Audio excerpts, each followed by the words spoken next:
the call, and then we are posting it tomorrow. Mm. Okay, welcome.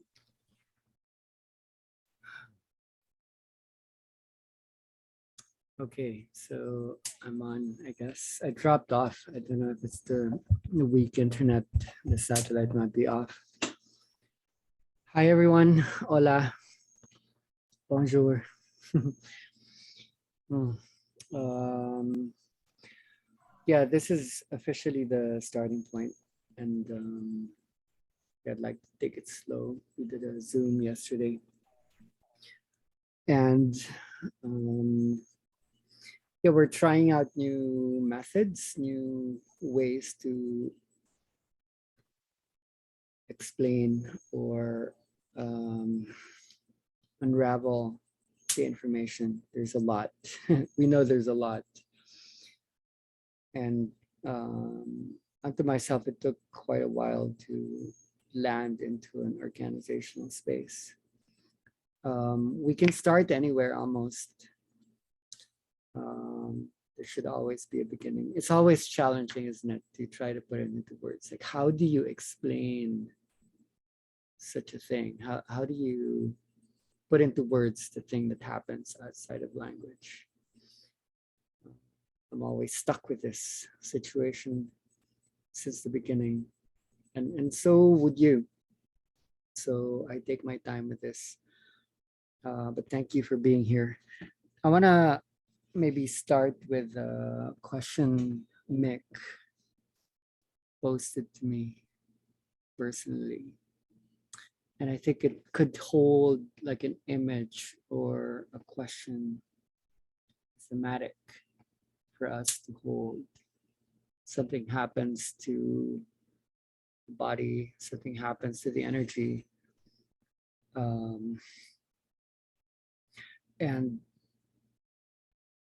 it's like it just takes us. It's almost unreal how we surrender.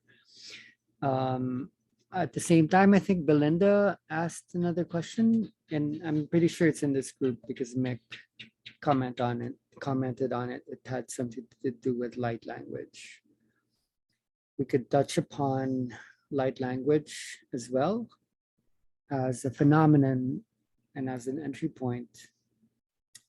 Kind of goes together, like inner dance and light language. So let me be messy a little bit and within an organized mess to see where this would take us. Let's start with Mick's question. It's something to do with what happens to his spine. Maybe I can invite Mick to verbalize this because I'm pretty sure this would interest some people. Mick, if you're online, could you sound this out? Yeah, sure. Thanks for giving me the space, and hi everyone. So as I mentioned to Pai the other day, I think that's been happening to me since the first time I kind of experienced the inner dance, and then afterwards it happened through actually journeying with the placeholders, but also through breath work, pranayama, yoga, whatever. Anyway, to kind of get to the journey, like shocking of the body occurred, and simultaneously also, not every time but many times, the chest would want to go up, and the head would tilt back, like something would be pulling me or pushing from within. I cannot really clearly describe it. So yeah, I asked Pai. It never occurred to me to ask anyone like, what is this thing that's happening? And last Sunday, I think it occurred to me to ask Pai, and apparently already sort of planned on speaking about that topic this week. So yes, I was really curious about what is that thing that's happening, that the spine is curling, the head tilting back. Yeah. Amazing. Thanks. Okay, so let me try to use this as a jump off point. So what I'm going to do right now is I'm going to press share screen, and then I'm going to attempt to go to I made an outline for this week. Let me look for it. Okay, so this is the outline.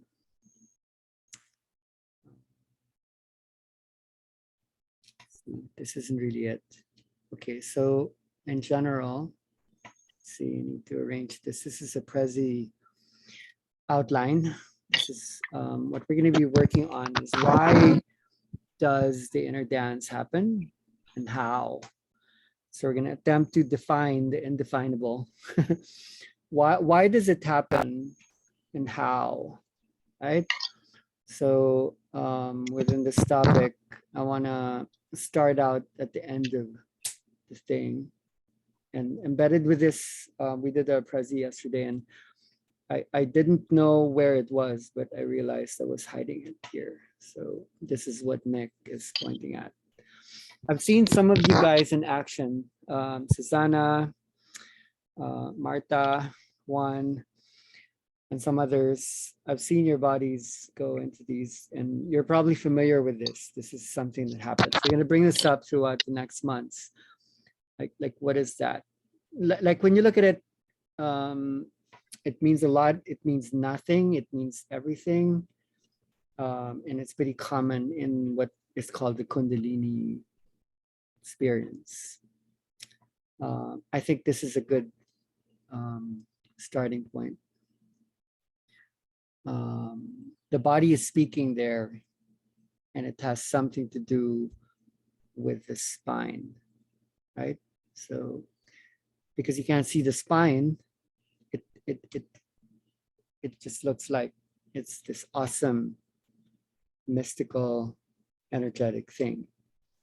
But there's a whole framework that we could go through, and it pretty much is about what's the point? Like why are we doing this? Like how is it happening?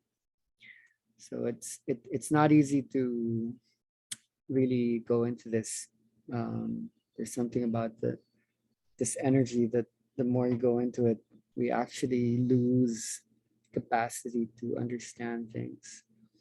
But there's something about the body that knows.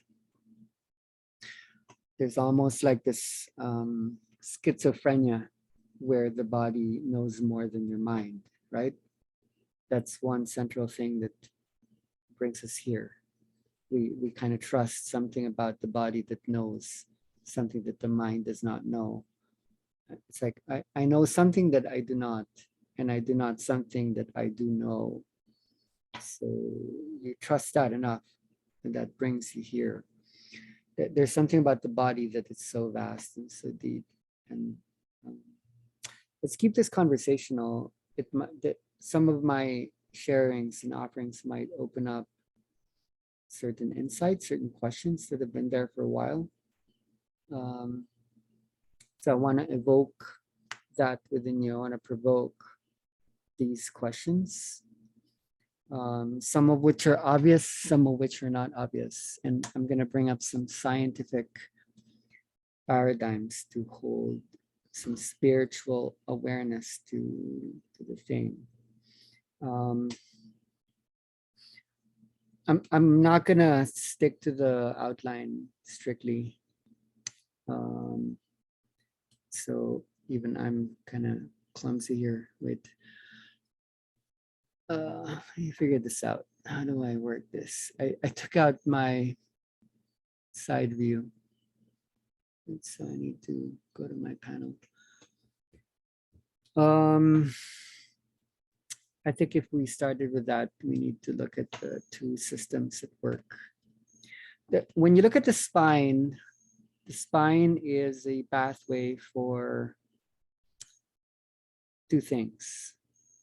And when we get out of bed, when we plan things out in the morning, what drives you? I ask you, why do even people come to the workshops, the sessions, the journeys, even to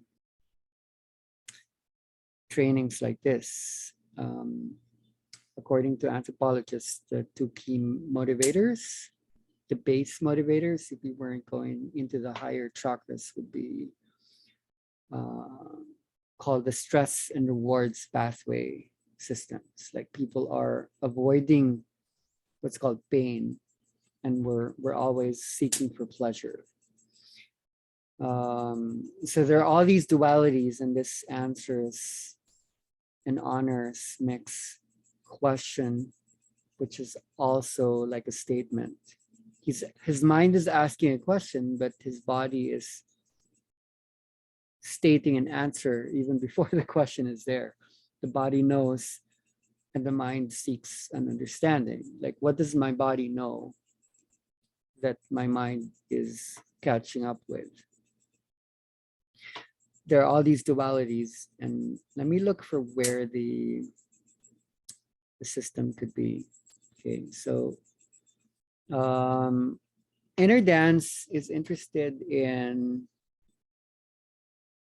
some aspects regarding energy. And when we look at the body, the energy is translatable to electricity. And how we organize electricity in the body has to do with these two possible modes of movement.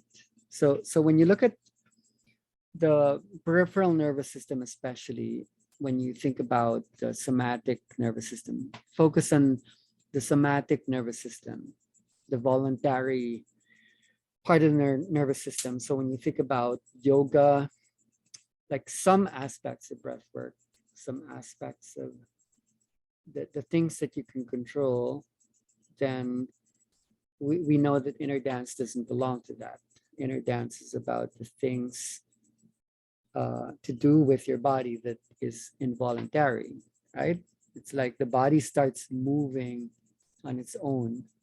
So you need to create a folder in your mind that is focused on the autonomic or automatic nervous system. What is it about the body that acts on its own intelligence beyond your system of control?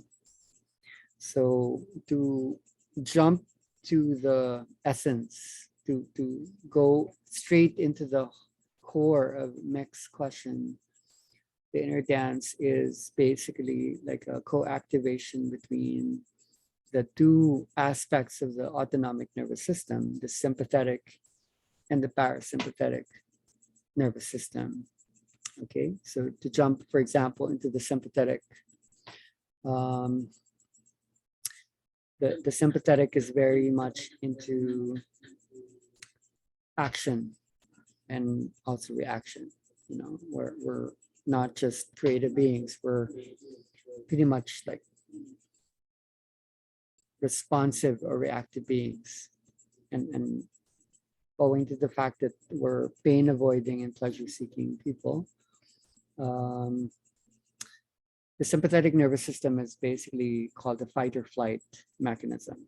So when we are experiencing crisis, when we're experiencing problems, when we're experiencing,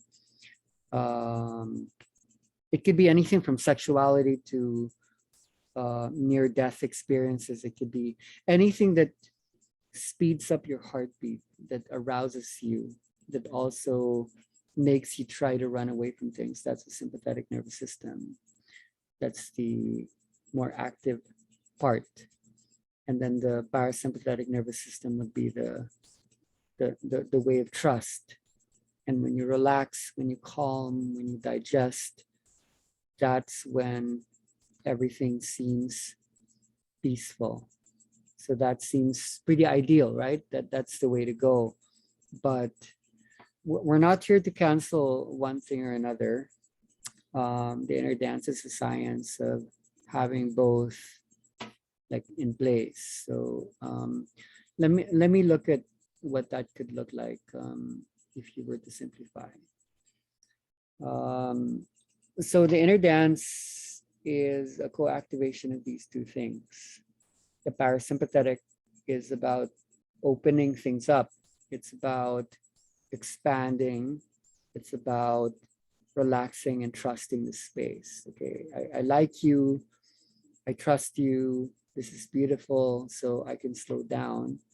The sympathetic is, okay, the heart starts beating faster, the thing starts to race. Okay, we're in danger. So I want you to look at this spinal thing, and to focus on the fact that the parasympathetic connections are located in two parts of the spine. So look at the top of the spine. This is called the cranium. And look at the bottom of the spine. That's called the sacral area. And notice how the parasympathetic nervous system is extending from the top and only in the bottom, right? And then notice that the sympathetic, the fight or flight, is extending from the middle. This is called the thoracolumbar region, the thoracic and lumbar regions of the spine. Now look back at this figure and notice that the upper part and the lower part and then the middle part are co-activating with each other. That already defines inner dance in many ways. Let me go back to this. So look at the connections. To simplify the answer to Mick, the inner dance is when trust and fear are happening at the same time. It seems paradoxical, right? But it's as simple as that. It's such a simple medical answer to a spiritual question. When you are afraid, yet you are trusting, then you become a complete being. When you access the feminine and the masculine, then you are becoming an energy being. Okay, so I'm doing something I didn't do yesterday in the Zoom call that we did. I'm summing things up before we go into particulars to experiment with maybe starting with the whole before we go into the parts. So let's go into the outline today. There's something about the body that knows what's the point, what's the core, what's the essence, and what's the heart. Not just of the inner dance, but of life, the universe, and everything in it. Going to introduce like a central concept that will be taken up again and again, seemingly related, seemingly unrelated to that which we just brought up. It's about time. You can feel free to speak about that, to keep saying that in your sessions. It's about time. There's like the figurative answer. It's about time, like now is the time. But literally, it's about time. When you are activating the inner dance process, it's about time. So when you think about the spine, when you think about the autonomic nervous system, so much of what is happening to us is actually about time. When you input something from the outside, time changes. So when you go into inner dance process, I want to ask you the question, what happens to time? Does time stay the same? Does it slow down or does it go faster?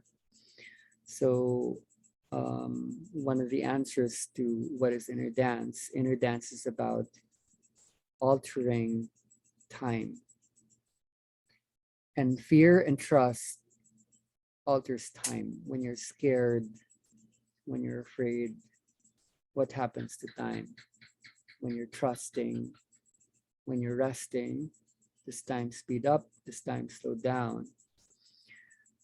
So when we look at the body, we need to understand time is actually embodied. Time lives in the body. Forgive me if I'm going to go straight into these concepts, but this is how we learn. And for a lot of you who have experienced these, you would know this. very often one of the common sharings in air dance, and I've noticed this since the beginning, people talk about, I don't know what happened. I went back to the beginning. I went back to the womb. I went back to my childhood. I went back to the origins of life. I went back to the earth. So somehow time isn't just a mental construct.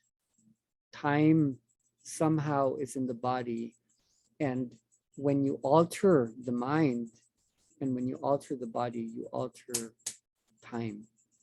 So there's this terminology in circadian rhythm science, and it's called a Zeitgeber. It's a German term, and it literally translates as the time giver. So when you give inner dance, when you give this energy, you're giving people time. Isn't that a beautiful concept? It's like one of the greatest fears is I'm going to die. I'm afraid to die, and there's not enough time. So that's a stress point for those who went to school. I guess most of you went to school. There's that schedule in the morning where you need to go to school. You can't be late. So much of our fears has to do with time. So when you want to heal, when you want to give transformation, what you actually need to give people is time. And sound, the way you touch people, like the way you speak to the room, can alter time. Like the way you hold the space can hold time. What is time to you? Is it deep time? Is it like a million years? Is it infinite time? Is it a biography? Is it 70 years? Is it today? Is it the now?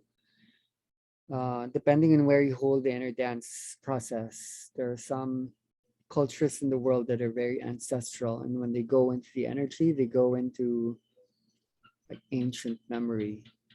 And then in the West, that doesn't actually happen as often. It's beginning to happen more and more. People are starting to access tribal ancestral time.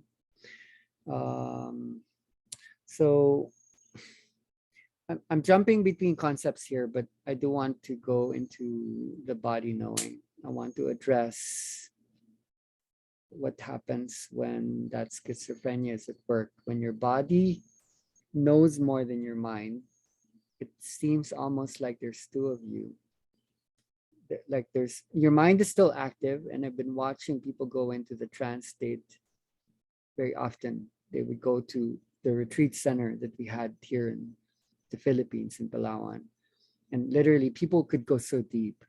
They would literally be in this amazing process. They're crying, they're in bliss, they're floating into the heavens. But at the same time, they have to go to the airport because they have to fly back to Zurich or Madrid or Krakow or Cape Town, depending. So it's like the mind's still operating. Do you notice this? It's like there's your mind's still at work, but your body is going into another dimensionality.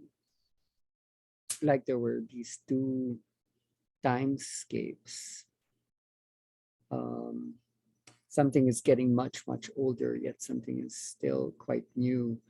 I remember like a session that I held with a woman here in Maya, and she literally felt like there was this 5-year-old that was so innocent and was experiencing this, and there was this old woman, this old grandmother spirit who understood everything dimensionally, and she was speaking to the child, and she's like, catch up with me.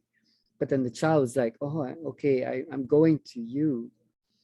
So we're learning these techniques to alter time in people's bodies. So somehow people are becoming really old, whilst at the same time they're becoming like babies again.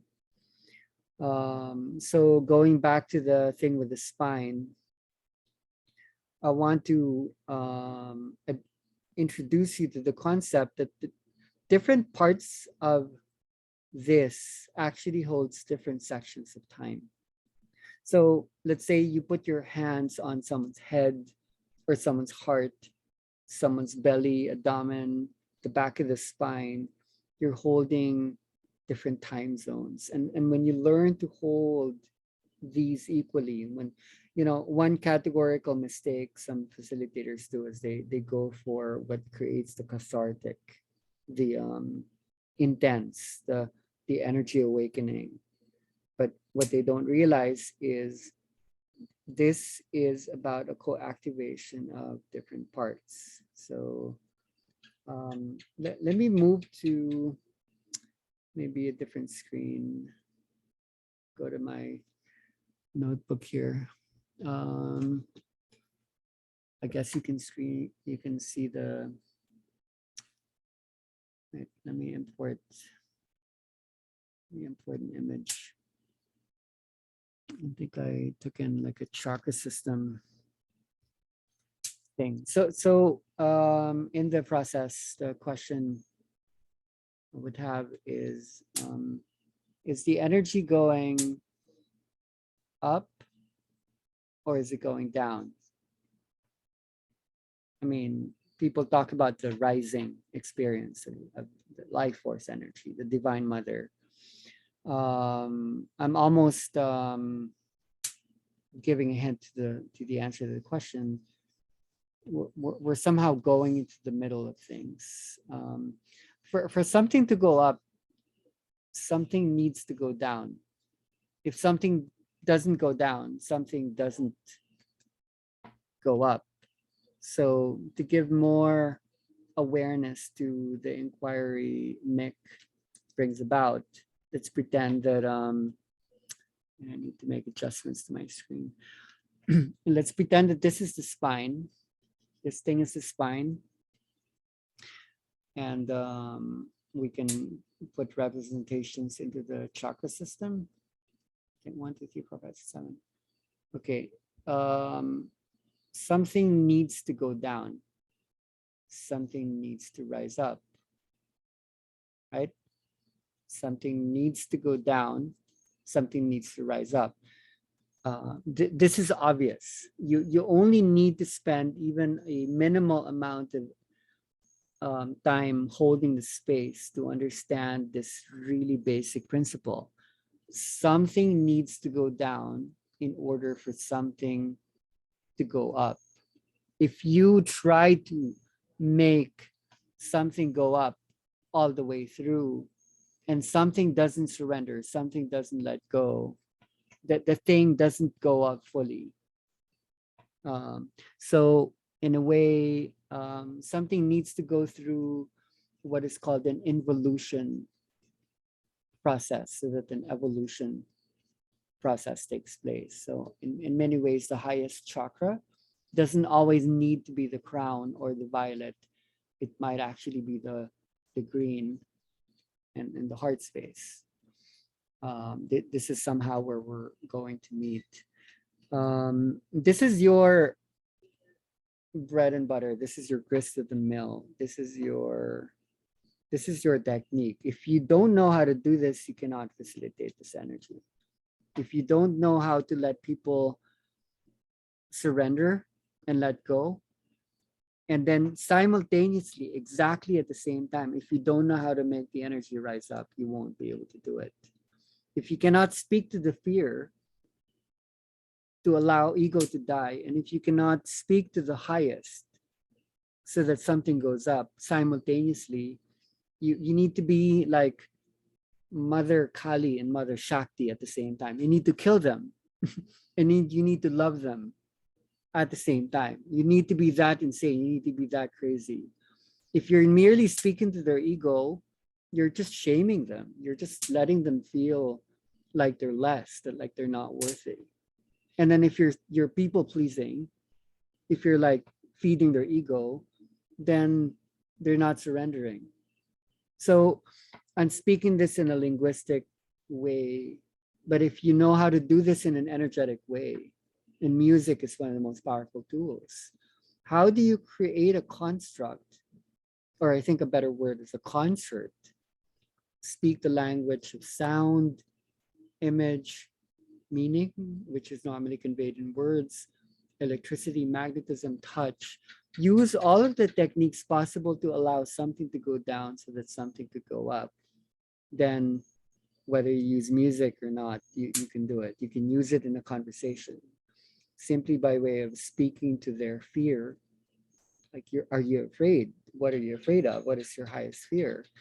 But then what is the highest speaking right now? If you can translate that in any sensory register, through your touch, through your words, through music, through the way you hold a space, then you've done it. You know, you've brought about like an energy transformation, like a change, like an awakening process. So I think maybe that lens is like a lot already. So let's go back to the outline. Let's look at what these say. So if the grand motivators are problems and pleasure, we need to understand these mechanisms. There's a fight or flight reflex. And when the heart starts to beat faster, when the eyes dart to something it doesn't like, the breath starts to become shallow, the brain waves spike. You need to balance that out. So what are we beyond the beings that merely react and respond to what is happening outside? To be responsible is to have the ability to respond, right? The other response mechanism, the rewards pathway, and we can discover this in the next weeks, has to do with, okay, I can trust this. This is okay. I like him. I like her. I'm not in danger right now. The dinosaurs or the lions are not about to eat me. So this is the time that I can get a massage, take a vacation, drink some tea, and then something happens to your body. I'm not reducing spirituality to the physical mechanisms, but somehow your body knows. Your brain has 50 billion neurons. What is organizing that? Your heartbeat doesn't seem as complex, but your heartbeat is actually quite wise. There's something about your heartbeat that makes decisions. So in fact, your brain follows what your heartbeat tells you. So as soon as you enter a room, you're held by your heart. In fact, the ancient civilizations thought that this was the brain. The Greeks and the Egyptians didn't know what this was because we didn't know electricity. And I thought that that was beautiful. They thought this was the brain because this is active, this is warm. In the spiritual awakening, we were realizing the mind rests in the heart. The heart knows the essence. It's only with the heart that one can see lightly what is essential is invisible to the eye. If you read The Little Prince, like that alien dude with the yellow hair celebrating that. It's only with the heart that one can see lightly what is essential is invisible to the eye. So somehow this is the brain. This is important. Going back to this thing. This is the heart speaking. The heart's dominating. The heart's saying, hey, look at me. I am going to take over. I'm going to dominate because I know the wisdom of the body. So to answer Mick, this is when fear becomes power. Simply put, when you see this at work, fear is becoming power. In fact, it's becoming a superpower. Everything that you were so afraid of, because fear, as we know now from the autonomic nervous system, extends from the chest. Okay, look back at this. Don't get confused. Look at the right side. Sympathetic. You're afraid. You want to run away. A lot of fear extends from the chest and into the abdomen. So in the Kundalini process, when you're working on the chest or the heart or the solar plexus, excitement, arousal, and fear increasing the heartbeat, dilating the pupils, going into problem solving, um, going into terror management. You're speaking the language of fear. But when you're trusting, you're opening up the top and the bottom. The parasympathetic is, okay, I'm gonna relax. When you know how to relax, even while you're stressed out, that's when fear becomes an energy, it becomes like a superpower. So I want to address and propose a simple insight inner dance brings about. It's very rare to experience rest and fighting at the same time. You know what I mean? The only time this would happen is, look at these bubbles. There are 4 bubbles in this page. You only experience the co-activation of fear and trust when you're dreaming, when you're having a spiritual awakening, when you take psychedelics, or when you go into a near-death experience. That's it. That's the playlist. That's the inner dance. The only time you co-activate the sympathetic and the parasympathetic nervous system are these 4, all right? And when you co-activate these and you're not in any of these 4, that's called a psychosis. That's called an insanity.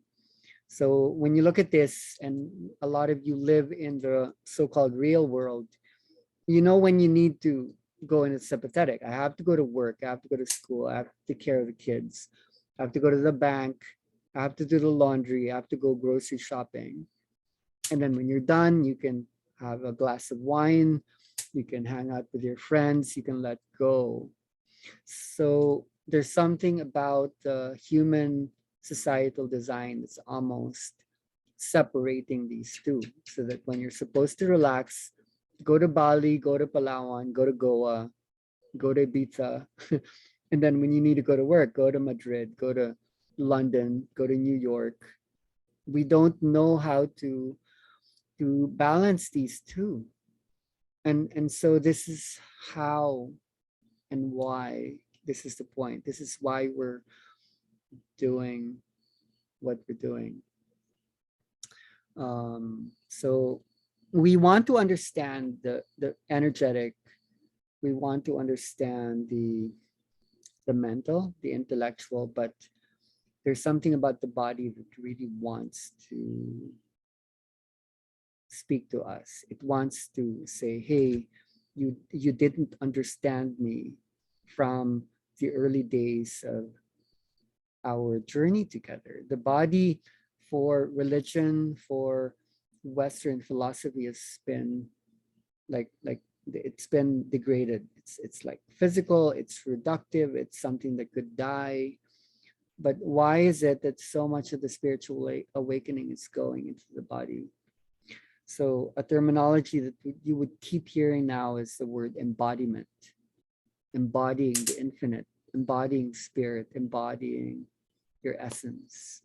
There's something about the body that is holding very old memory. And if you keep canceling it out, we won't get to the bottom of brain, breath, and blood. One of the beautiful metaphors to bring up in terms of the body, which is so relevant in your dances, the body is a song, the body is musical, the body has rhythm, harmony, and melody. And so when you experience the journey of inner dance, you are changing the song. And when you hear a song, the song holds a historicity, it holds a time. When you hear a Michael Jackson song, as opposed to a Mozart, as opposed to a Guns N' Roses, or a something by Vangelis, or it holds like a vibration. So we're not really talking about just music. Music is really just a way of organizing vibration. And we've been experiencing this. We don't want to invalidate it. So, brain, breath, and blood holds rhythm, harmony, and melody. So when you hear your heartbeat, there's a tempo, there's a speed, a velocity. When you're afraid, what happens to that speed? When you're excited, what happens to that speed? When you're asleep, what happens to that speed?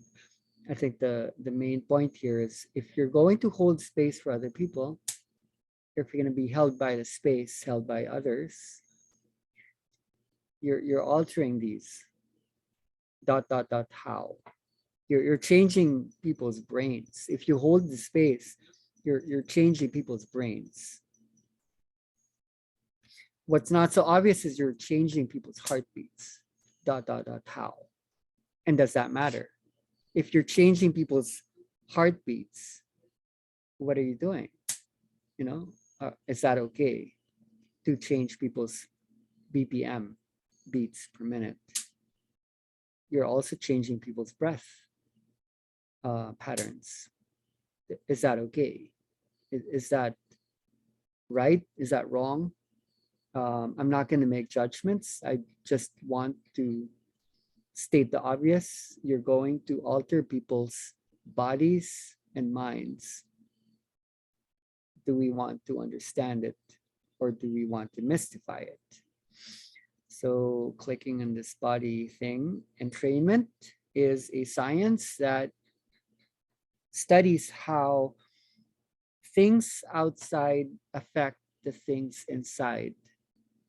Night and day, light and dark season. Right now in Europe, the night is getting longer and it's getting cold. What is happening to your mind as that happens? There's a rhythm, right? In December, in January, in March, in May, something happens to people's brains, heartbeats, and breaths. So entrainment is key, because as the external affects our internal, we realize that you are like the earth. You're changing people's internal mechanisms by changing the conditions, the parameters by which their heartbeat and their brain waves and their breath starts to shape reality. Like case in point, something simple. Were we to look at the breath, when you look at this, okay, like breath can be measured by rate and depth. This is interesting. When you talk to DJs, DJ machines actually measure effects by rate and depth in that space and time. The part of your brain that activates the dream state is also the thing that regulates the breath.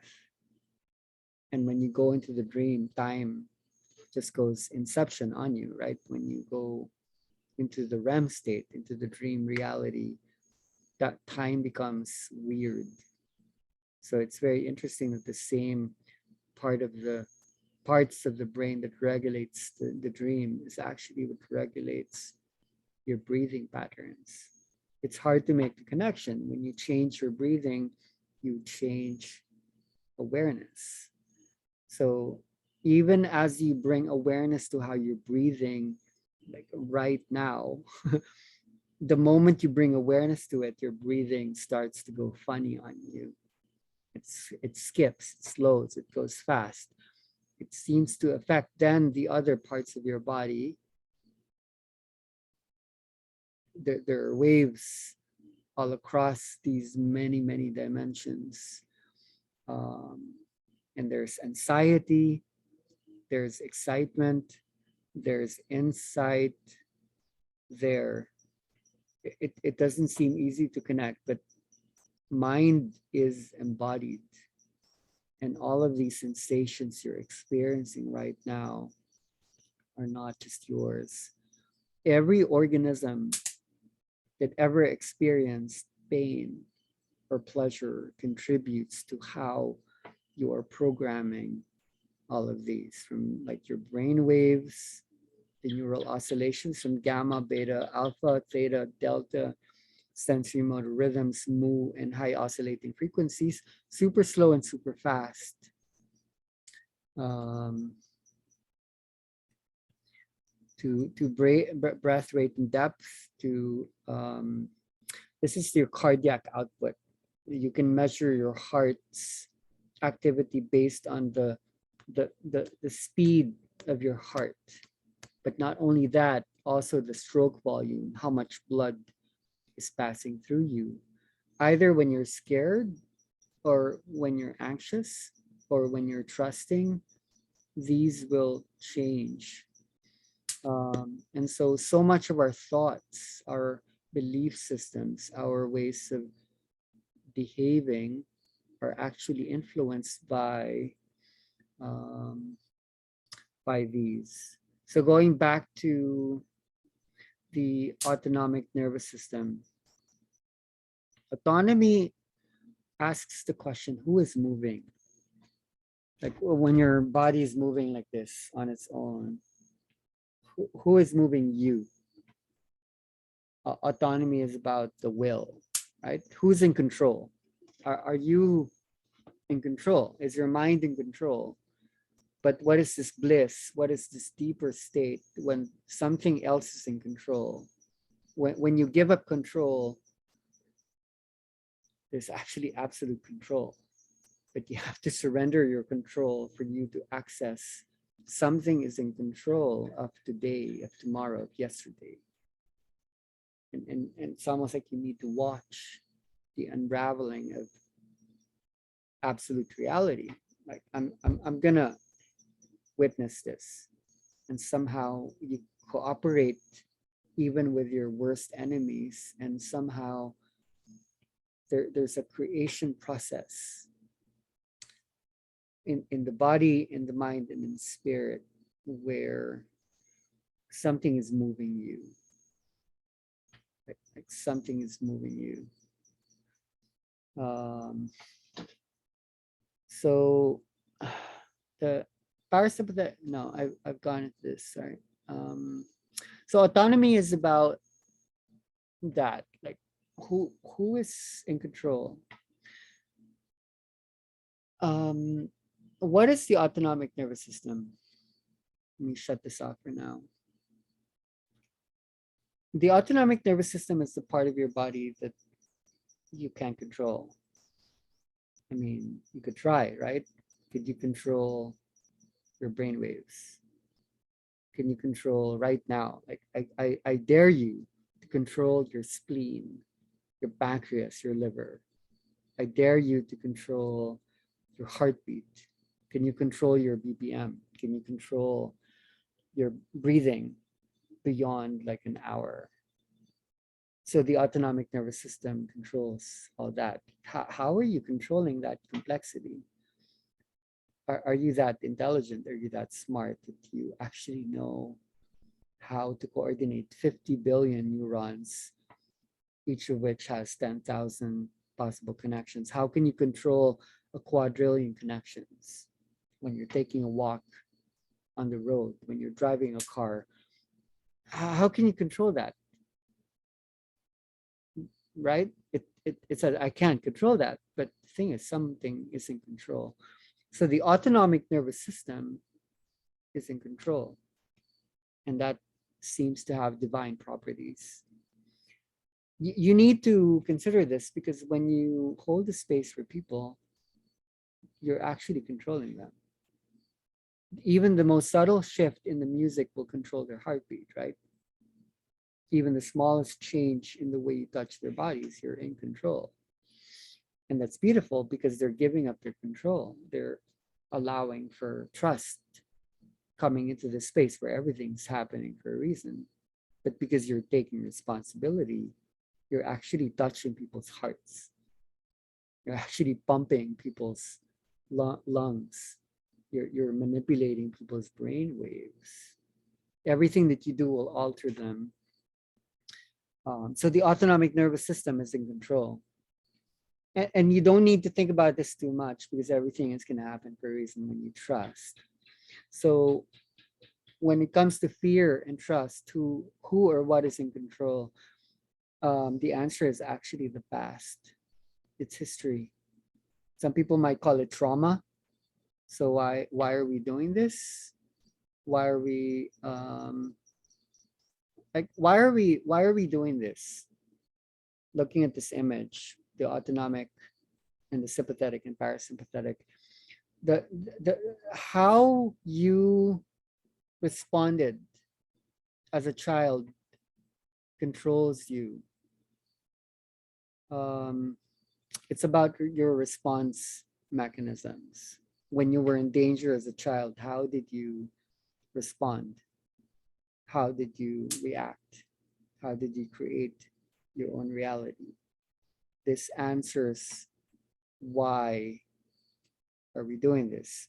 You're basically giving people a chance to respond in a different way. So one standard definition of inner dance that I've stuck with over time is, when asked the question, what is inner dance? The inner dance is the ability to be scared without being afraid. I'm going to say that again. It's salient.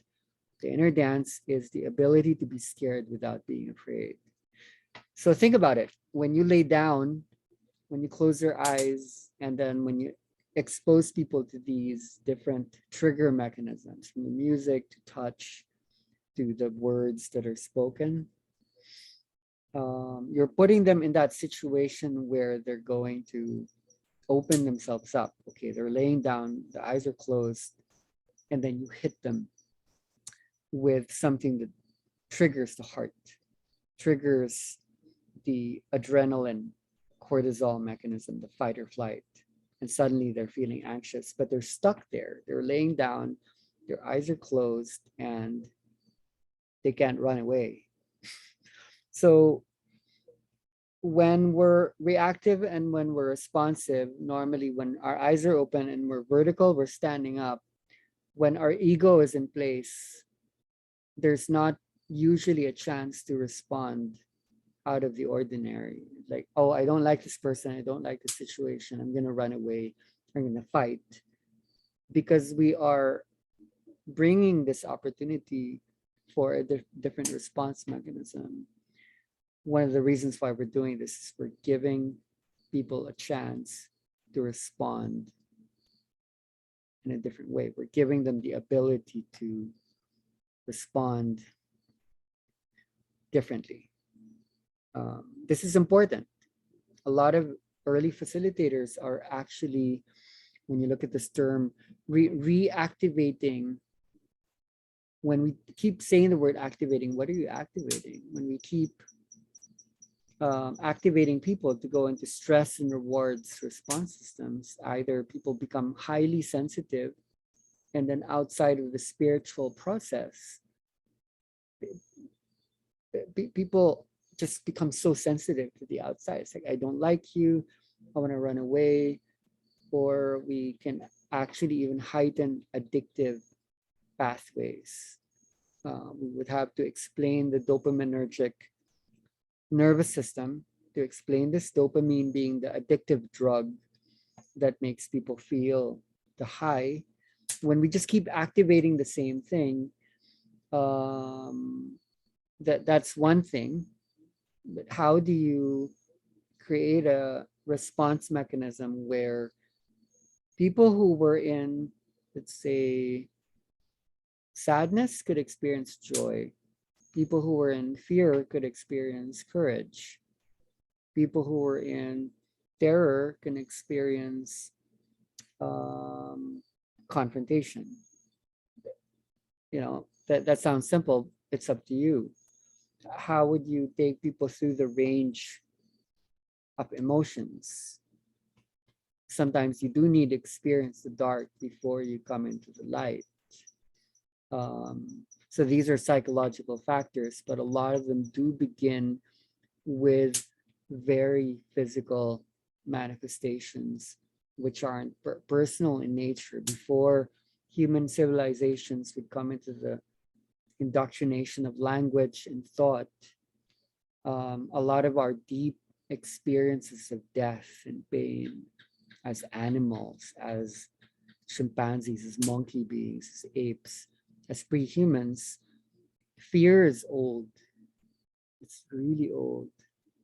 So what you're healing is actually quite huge, almost overnight. We're in a hurry. It's like, I want to heal this. But what you're healing is really old. The fear of death is really old. So to then reprogram the heart, to then create a new heartbeat, means creating a new song structure. You cannot change the mind if you don't change the body. That is the truth. If you don't like the body, then just die. Break your contract. The body holds your experiences of time and space. Time and space. It's either you're contracted and limited within a very short timeline. And when you conquer death, then you expand time and space, you know? So these are the basics of the inner dance process. I want to just open the space for any questions, for any possible dialogues that we can come up with. I went through the outline a lot more intently yesterday, and that is already uploaded. So if you want to watch that, that's merely introductory. I'm more interested in maybe having a conversation with you guys, probably connected with some of the stuff that you've been going through the last week, trigger mechanisms, the ability to respond to things, to transform old stuff. There could also be formative questions that could help you in the way you're holding. It could also just be resonances, realizations. Oh, okay, I'm actually discovering this by intuition. This explains like a lot of things, putting into words what the energy inside me knows. Okay, so I'm gonna press mute and see if you guys have some interesting things to voice out. Don't be shy. For those who are writing, be beautiful to sound this out. Can I ask a question? Okay, Susie. Yeah. Because most of my experiences have been very movement based, as you probably witnessed, and they have seemed to have changed with my journeys. And I was just interested with the correspondence of the kind of the neurology of the body and the physicality of it. And because it's such a different feeling, because I used to, when I did CAP, it was always very aggressive feeling in my body, to the point that I was always a bit like, oh, that's enough. My body was very sort of spasmodic and tight and holding all the time, like sort of the arches just stayed. I almost felt like I was sometimes like stuck there for a while in this kind of big arches and things. And this has been so different with your sound, with your playlist, and it's been, there's some of them are still like there, and sometimes it can just be my hand or something, but I still do some of the arches. But last time I entered even a much more fluid state, and I mentioned that, where I ended up sort of feeling almost like water and or fish and all kinds of things, and more formless feeling. But my question came a little bit more about my right arm, because that takes a life of its own. It becomes so, it's like in the maestro of my orchestra, and it's like whatever my right hand does, my body responds to it. So if that turns, it turns me, or I end up on my side. And so I'm just really fascinated, because I'm just an observer of my own body's intelligence and what it's doing. I'm like, I don't really understand it yet. So thank you. These are good and super advanced questions, and I'm happy to just go there. Thank you, Susanna. So two things, one of which was there's something about the journeys you've been having lately that seems to be less aggressive as you spoke it. and seems to integrate more the relationality between the body and consciousness itself. I would need to demonstrate it to you, and you guys need to help me to no, I don't think I need to share. I want to see if my music becomes audible. So let me see. Let me draw the music. Let's say you need to, no, maybe I would share a screen so you can see what I'm doing. All right. So no, let me go into my playlisting folder. And when I open my inner dance music, there's not actually a lot here, which goes to show I'm not using a lot of old inner dance stuff. So when I play this, can you hear a sound? Could you give a thumbs up or a thumbs down? That's thumbs down. Okay. I think I need to go into my loop back, and I really would want this to work.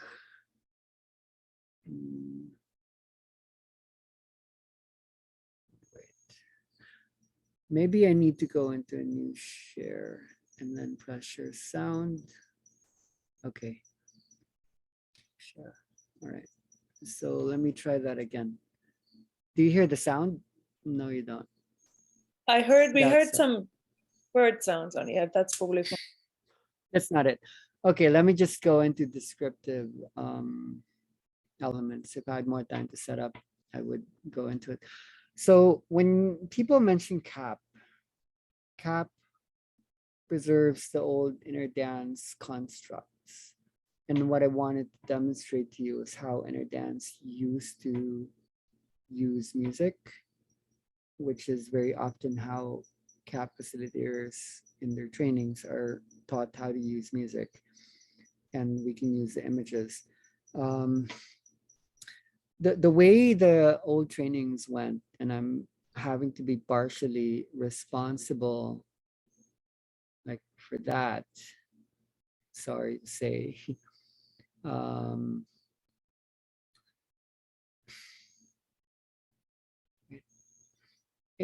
It would be a jump from here to here.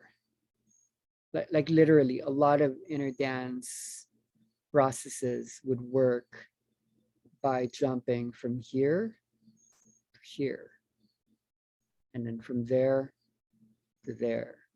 So a lot of music that people use in beginning states, a lot of it's actually very like arousing. It's to bring up the fast heartbeat, to bring about the activation of what this looks like, especially when you look at the chest and the abdomen. A lot of facilitators go for the chest and for the solar plexus. And I should know that because the founder of CAP, when I observed him, when he was still doing inner dance, he just kept going there and he almost never went to the other parts of the body. So the styles and the use of music and the way people push are very much focused on the sympathetic nervous system. So a lot of what we're going to be studying and talking about these next months would be how do you create a homeostasis between the sympathetic and the parasympathetic.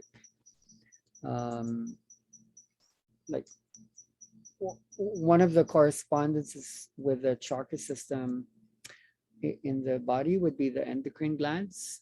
So this would be the pineal gland, which is interesting, the third eye. And when you start to see visions, the colors, when you arrive at insight and the experience isn't so physical anymore, then that means you're secreting hormones and neurotransmitters that belong to the upper chakras. But when it's the lower chakras, when you work in the solar plexus's endocrine system works with the adrenaline gland. And we know what adrenaline does. We know when we activate that, it's fight or flight, it's epinephrine. It's like, I'm in danger and I need to, I need to, so aggression would be a word comes up with the solar plexus. So what we want to point out is there are ways to create like a cocktail, a hodgepodge, or a mixture of different wave frequencies. So to bring up the screen again, what the playlist that you've been hearing is doing is, sorry, not that one. It's in the chemistries. We're using a lot more of these, from gamma to beta to alpha and theta to delta. We're realizing that when you create a greater mixture of these, and music is just part and parcel, the way Dutch can hold bodies, when you know how to balance these out so that you're not just going for beta. Beta would be the aggressive. Beta is aggressive. That's already the thing that you're dealing with when you go to work. when you go to the office, when you have to deal with schedules and outcomes and agendas, we're tired of that. So why bring your spiritual experience into that? So it's learning how to balance things out. So the whole history of inner dance has been about doing the mixing up of the brain states either in sequence. So when you mentioned the modality that you experienced, that you did mention, Susie, when you jump from fast to slow, slow to fast, fast to slow, the difference in the playlist that you're experiencing now is slow and fast is happening at the same time. And that means red, orange, yellow, green, blue, indigo, and violet are happening at the same time. The intermixture is happening in space, not in time. So I love then your latter sharing when you talk about your right arm starting to move. Your right arm is an extension of the left brain. The left brain is responsible for sequence, putting things in order. So much of fear is embedded in the left hemisphere of the brain. The father's line, the masculine energy is in the left brain. So when the right arm is moving, that means there's conversions and healing happening across the father's line. And maybe some of you have nurturant dads. I'm just representing. Sequence and control is happening in the left brain. So when you liberate, the first tip that I usually give to people is when you learn to hold space. If you're going to do one thing in the beginning, if you're going to do just one thing across in an ocean of bodies, if you're going to do one thing only, let's say you're alone and you're handling 100 people, if you're going to do one thing, extend people's right arms, because that would unravel the sequential, linear, masculine, controlling brain. Fear, most of our fear extends or is held in the left brain.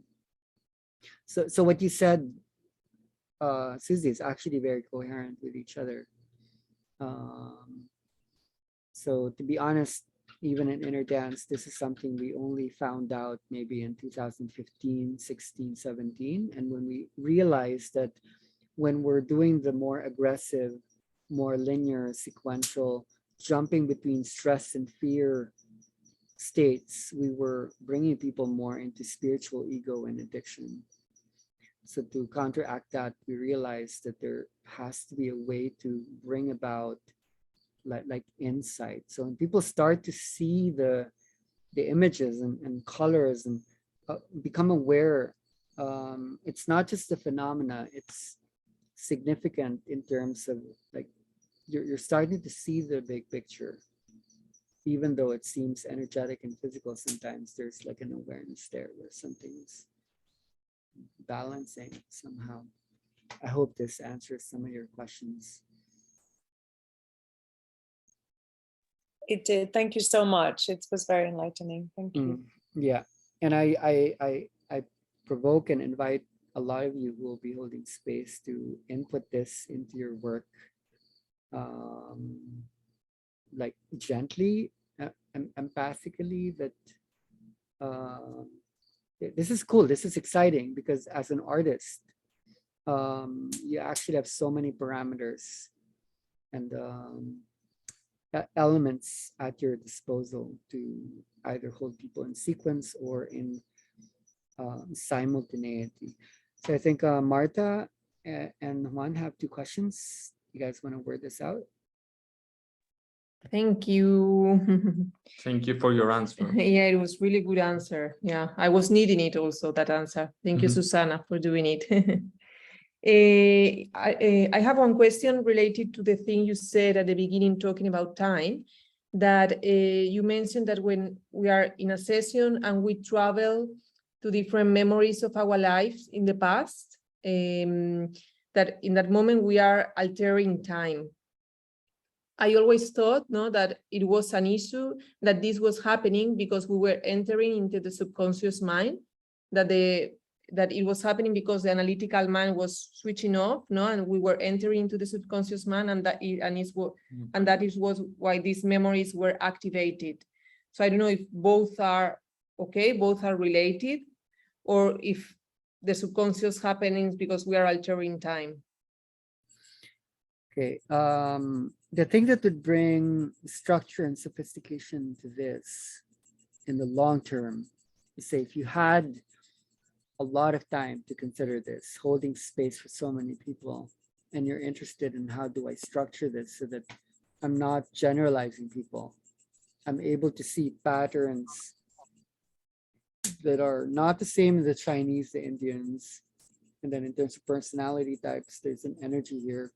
That dimensionality is key. Dimensionality holds time in different states so that certain dimensions hold different time scales.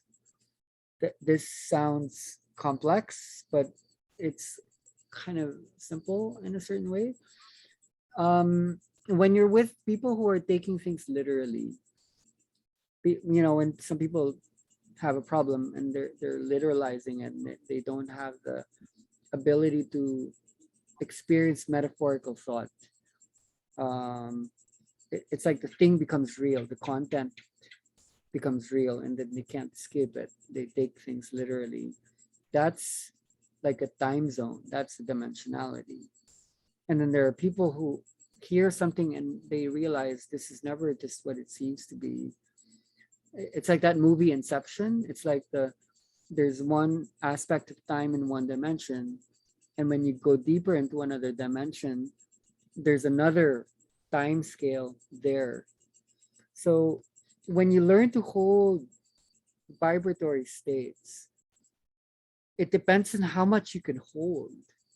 And like once experimenting with this in music creation and vibratory space holding, how much elements can you hold in every second? So let me go to the shared screen to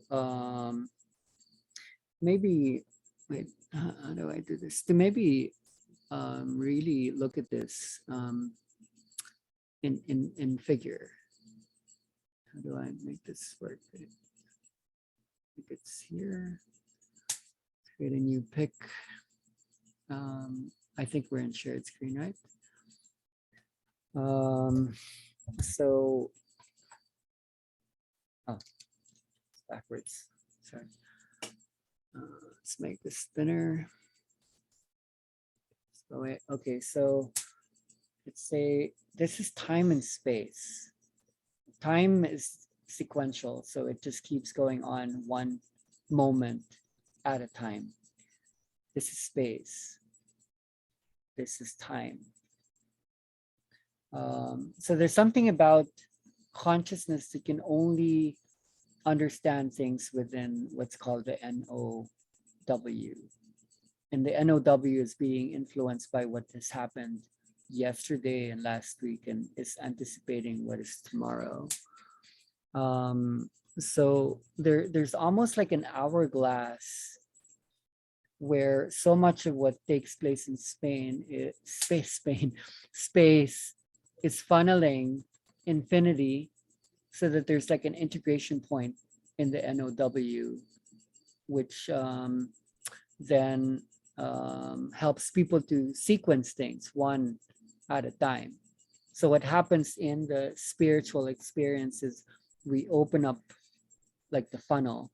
So what used to be sequential starts to explode, maybe even bigger. Like suddenly everything starts to happen all at once. All these synchronicities, all these elements start to conjoin with each other. So I think what's happening is we're hoping that we can retain this linearity where we're still able to live within a three-dimensional construct, yet at the same time within like a fourth and a fifth dimensional time space discontinuity, we also have more access to synchronicities and connections. So it's not really just to go into this, it's to retain this so that you can still operate in the world, but it's to be able to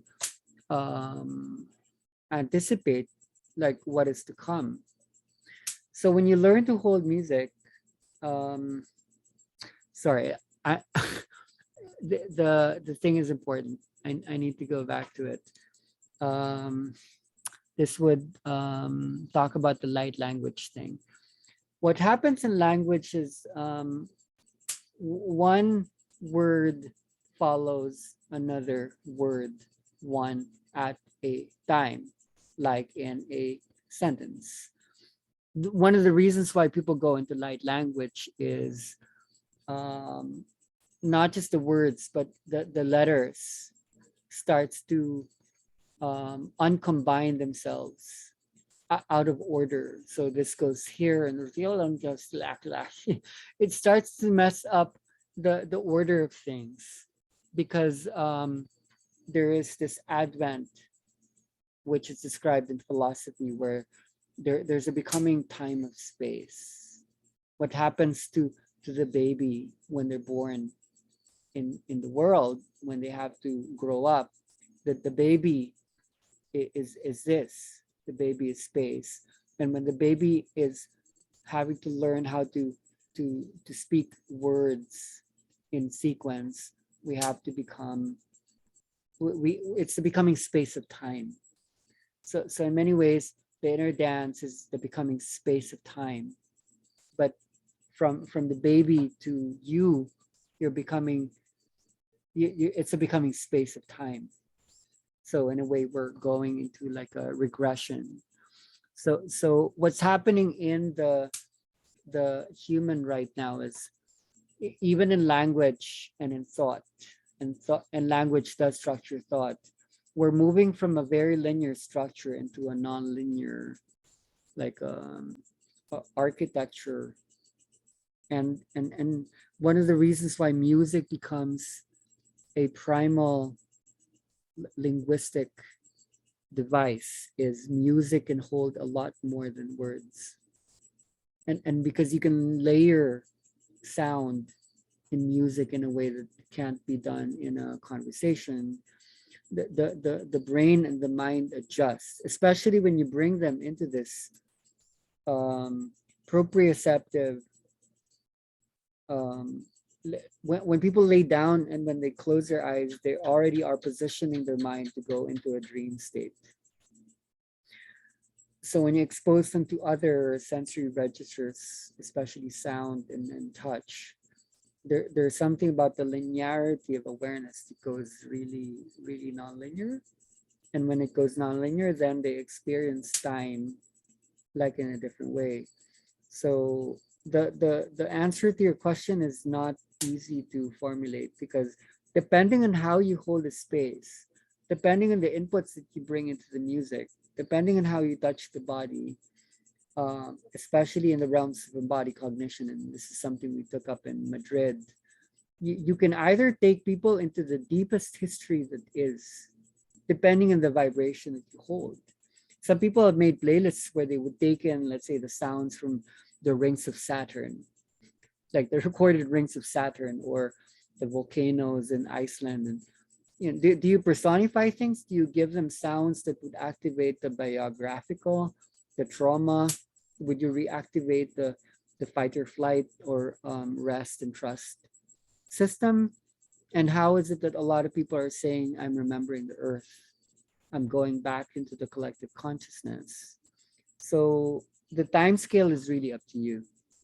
For me, that's interesting. When you look at the whole history of Western rational thought, before Charles Darwin, many people in Europe actually believed that the earth was only 5,000 years old, basing it on the book of Genesis, where God created the world over a week. So only about 300 or 400 years ago, we actually thought that the earth was super young. So suddenly the mind is now having to adjust to, oh no, we're hundreds of thousands. No, we're millions of years. Now we're 4 billion years old as a planet. And then we're incorporating not just deep time, but like big time, cosmic time. So the body is needing to adjust to all of these new paradigms. The geometries of time and space is something we're newly experiencing. So so much of the acceleration and technology is the catching up of somehow this awareness, I think.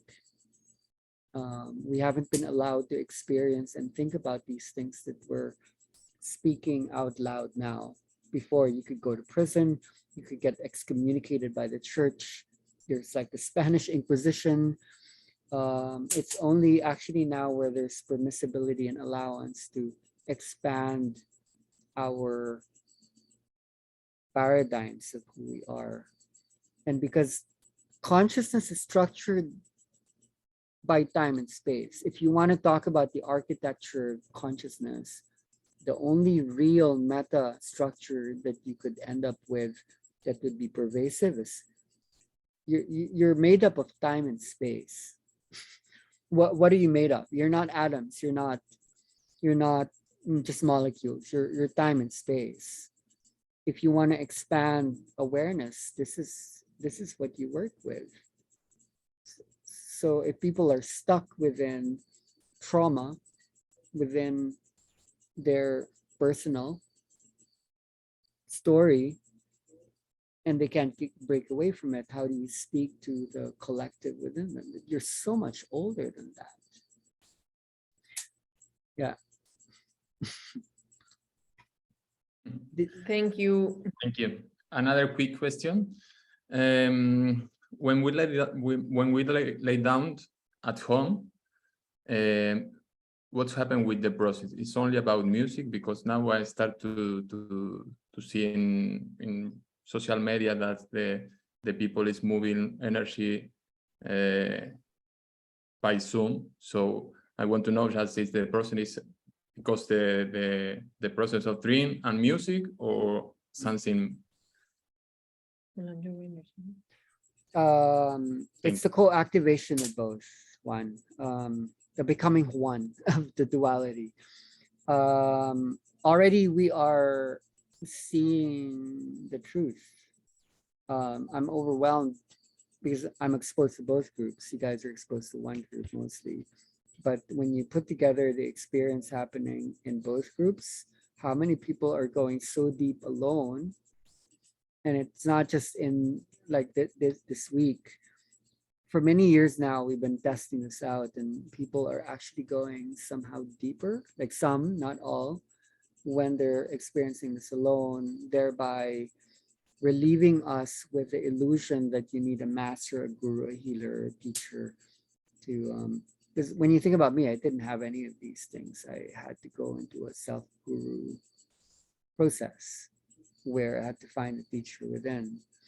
So it is not about the music. The music is an entrainment device that helps us to mirror possible states of awareness within the autonomic nervous system that goes way beyond what we have ever experienced. And because music is, according to science, one of the only ways you can access 100% of brain activity. It's electricity and magnetism. It's light. It is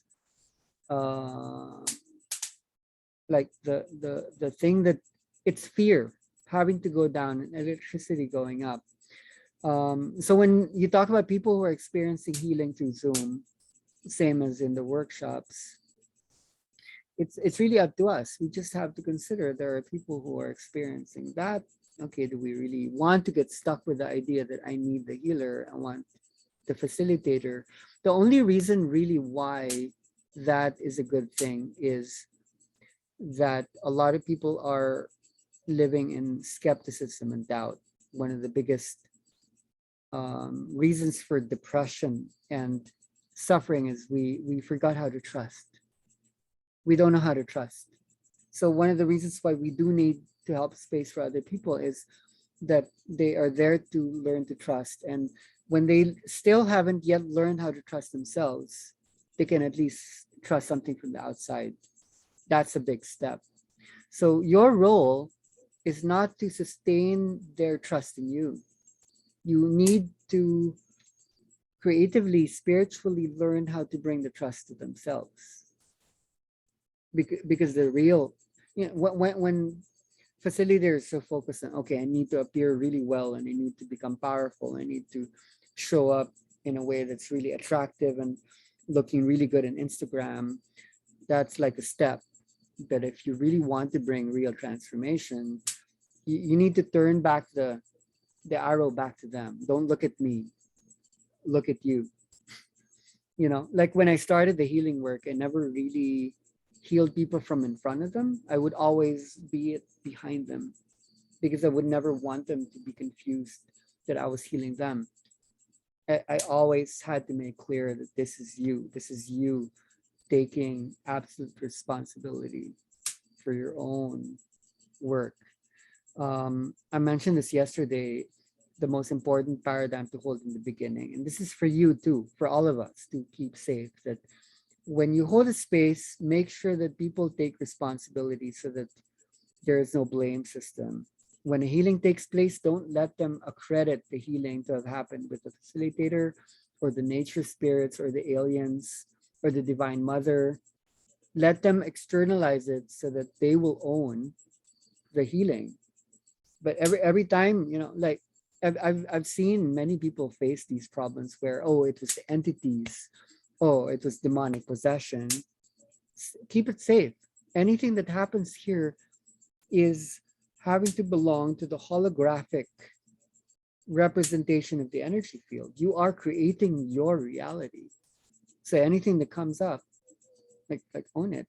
And if you have people coming into the space and they're not owning, I'm not sure, really. Like, so I think when we create dependency mechanisms, when we create guru worship, when we create teacher, student, healer, patient dynamics, the greatest gift you can ever give a soul is independence.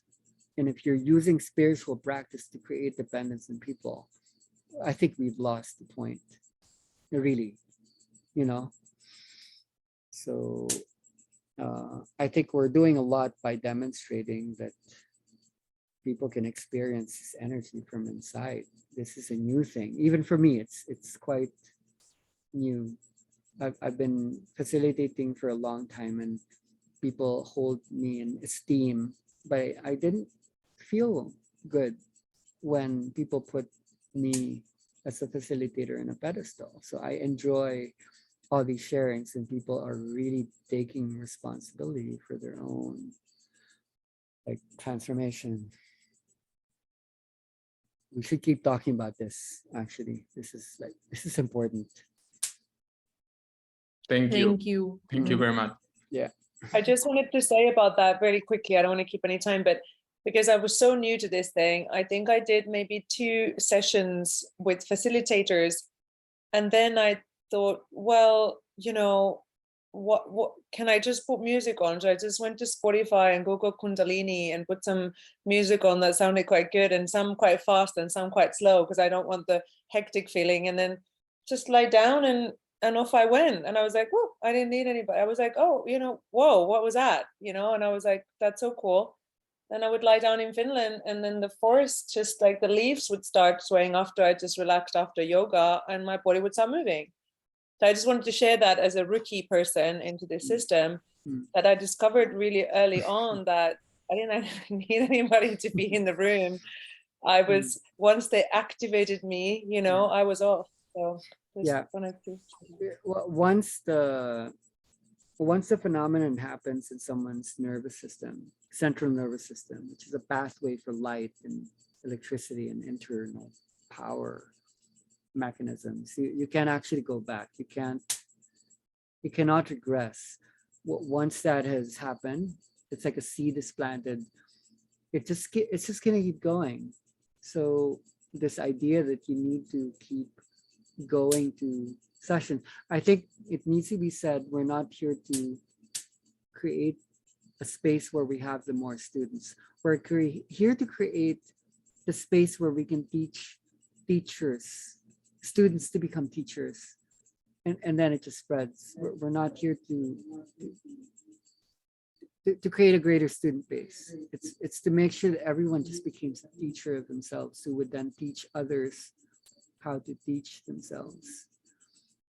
So you're unique, Susie, in a way that you broke away from like a marketing system or something that's visibly like a spiritual industry. It's really coming out large where, okay, come to this, go to that. I'm not against that. I think a lot of people are really trustworthy because they're holding like a really integral space.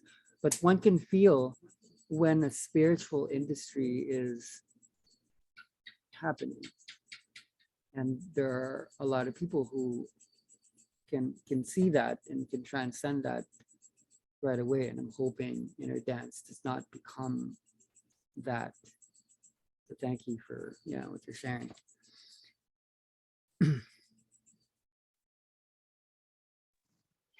I had the next in the questions, but now I'm not sure if I should be asking this. I noticed that I understand that there's nothing else healing us but ourselves, that the energy is always looking to resolve itself. But I'm starting to notice that as you work with this energy for a period of time, you begin to enter like almost like other realities. Like there's additional information in the space, and there's additional almost like it's not density, but the intelligence in a way, like additional forms of intelligence. And I was wondering if it would be okay to speak around that, in the sense of that sometimes this comes with information, and I am still in the process of balancing the highly analytical mind that likes to explain everything, and at the same time the information that is coming through when we enter some of the energetic spaces. Yeah, I partly understand the implications of this, Mariela. Because your work is dealt largely with plant medicines, which I find viable and powerful and interesting, you might have been exposed either within you or to others, where you enter a point where there's it's almost like a self-correcting mechanism, where you would have a thought and then the opposite thought would come, and you enter dualities, and they're like oneness that comes about when you can go to the darkness, and then there's light that comes out at the other side, because they're part and parcel of each other. So I think trust at the end of the day becomes key. And there's a lot of the spiritual tradition that doesn't always hold trust space. I think inner dance is built on trust. It's like me when I'm holding someone, when I touch someone's body, if I'm trusting, then whatever I'm doing, it could be the silliest thing, it could be the weirdest thing and the most divinely looking thing, and it's all usually the right thing. So when I'm in doubt, and then when I'm holding someone, it could be the most perfectly feeling, okay, this is so on. But when I'm skeptical about it, when I get the feedback, then why did you do that? That didn't seem right. So internally, okay, because a lot of us have traumas with a really complex world, inside and outside. And when you think of what can you have control over, can you really control the outside? The answer would be no. You can never really control tomorrow. It's going to happen, if you're going to win the lottery, if you're going to get into a plane crash. But you do, we do know that internally, mechanistically, we have control over inside. And when we feel into the divinity of the body, there's like a switch almost. It's like something turns on. So either we experience this as a participant or as a space holder.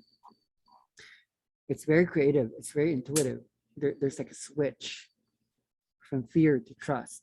It's like the energy starts to build up, and then there's a surrender that needs to happen. So we need to balance both energies somehow. So it just keeps rising, and the analytical controlling thing just keeps lowering. We always need to give that a chance. So for example, when you're holding space and something not so good happens, in fact, something awful happens, you always have the opportunity to switch it. So one of the worst things that you can do is go there and act like something is wrong, to try to, let's say some kind of psychosis and weird thing is happening. I've seen so many of those over the years because people can go really, really deep. The worst thing that you can do is go there and try to solve a perceived problem, because that would communicate to the body that you're holding, okay, something's wrong. And they were in a place of trust. That's what allowed the deepness to happen. So what you can do is you can at least give the opportunities where there could be a switch. That could be a change in the music. No matter what's happening, the only thing you can do is be there and say, good, okay, whatever's happening, this is okay, good work. But at least you're switching something. So a sadness or an anger, or you've been to the spaces we've held, me in Italy, and you know how like sometimes even the darkest, heaviest, most dense can lead to like a rising up. So no matter how weird it gets, don't lose the anchor of it could always change, because everything is happening for a reason. That's not just a sentence. That's a vibration that we can always tap into. And a lot of us who have sensitivity, we've all experienced like not so good things. But I think that builds empathy, allowing us to understand others, but also creates opening in us to change certain things. I don't think we're just healing others. We're always learning as well how to trust ourselves. It's scary, isn't it, to hold the infinite? You never know what's going to happen. I think that's why we wouldn't do this, but I think that's why we do it. This is what's going to change things. Otherwise, it's safe, it's secure. It's boring. Why do it? It's the scariest thing, right? Yeah. Yeah. No, I totally agree with that. I totally understand. And yes, in terms of like managing the space, in other practices, like you said, plant medicine and other practices, but it's done more at a conscious level. When someone is focused on something that creates a loop, all you have to do is just break the loop by having them get up, walk around, just break the distraction. It's a totally different setup. But yeah, I can understand that portion. my question was around also information, like some of the information that comes through in some of the spaces, like how you manage that, or if you had, yeah. Yeah. I think my advice to that is it's almost like we built a universe that's partly in solitude, where you're really always alone. But somehow we created this where we're never alone, we're all one. So when information starts to come up, there's usually like an energy conversation that needs to happen. There's like a resonance that needs to take place. Let me go into a shared screen option, like on this. I think it's in this particular slide. This is in the first one. And energy moves how? There could be like this idea that we're eating energy, we're consuming, we're competing. We can map this out in a wave. When we stop competing, when we stop consuming, there could be energy saving, where everything I need is already inside. And conversion is about alchemy or transformation. And then when that happens, things start to go into like a teamwork process. They start to work together. And then there's like an energy conversation that happens. And then there's like oneness. We need to understand the wave. One follows the other. Before healing happens, there has to be like a disintegration taking place. So there is an actual, it's not here. There is a wave that takes place in the playlist when you study how the music takes place, same as how you touch bodies and how you language the room. There's a wave. And when I create a soundscape, I follow a pattern. It doesn't exactly look like this because there are different ways of representing this, but I'm following a pattern that's embedded in the body, energetically, physiologically, emotionally, and spiritually. So if you know how one follows the other,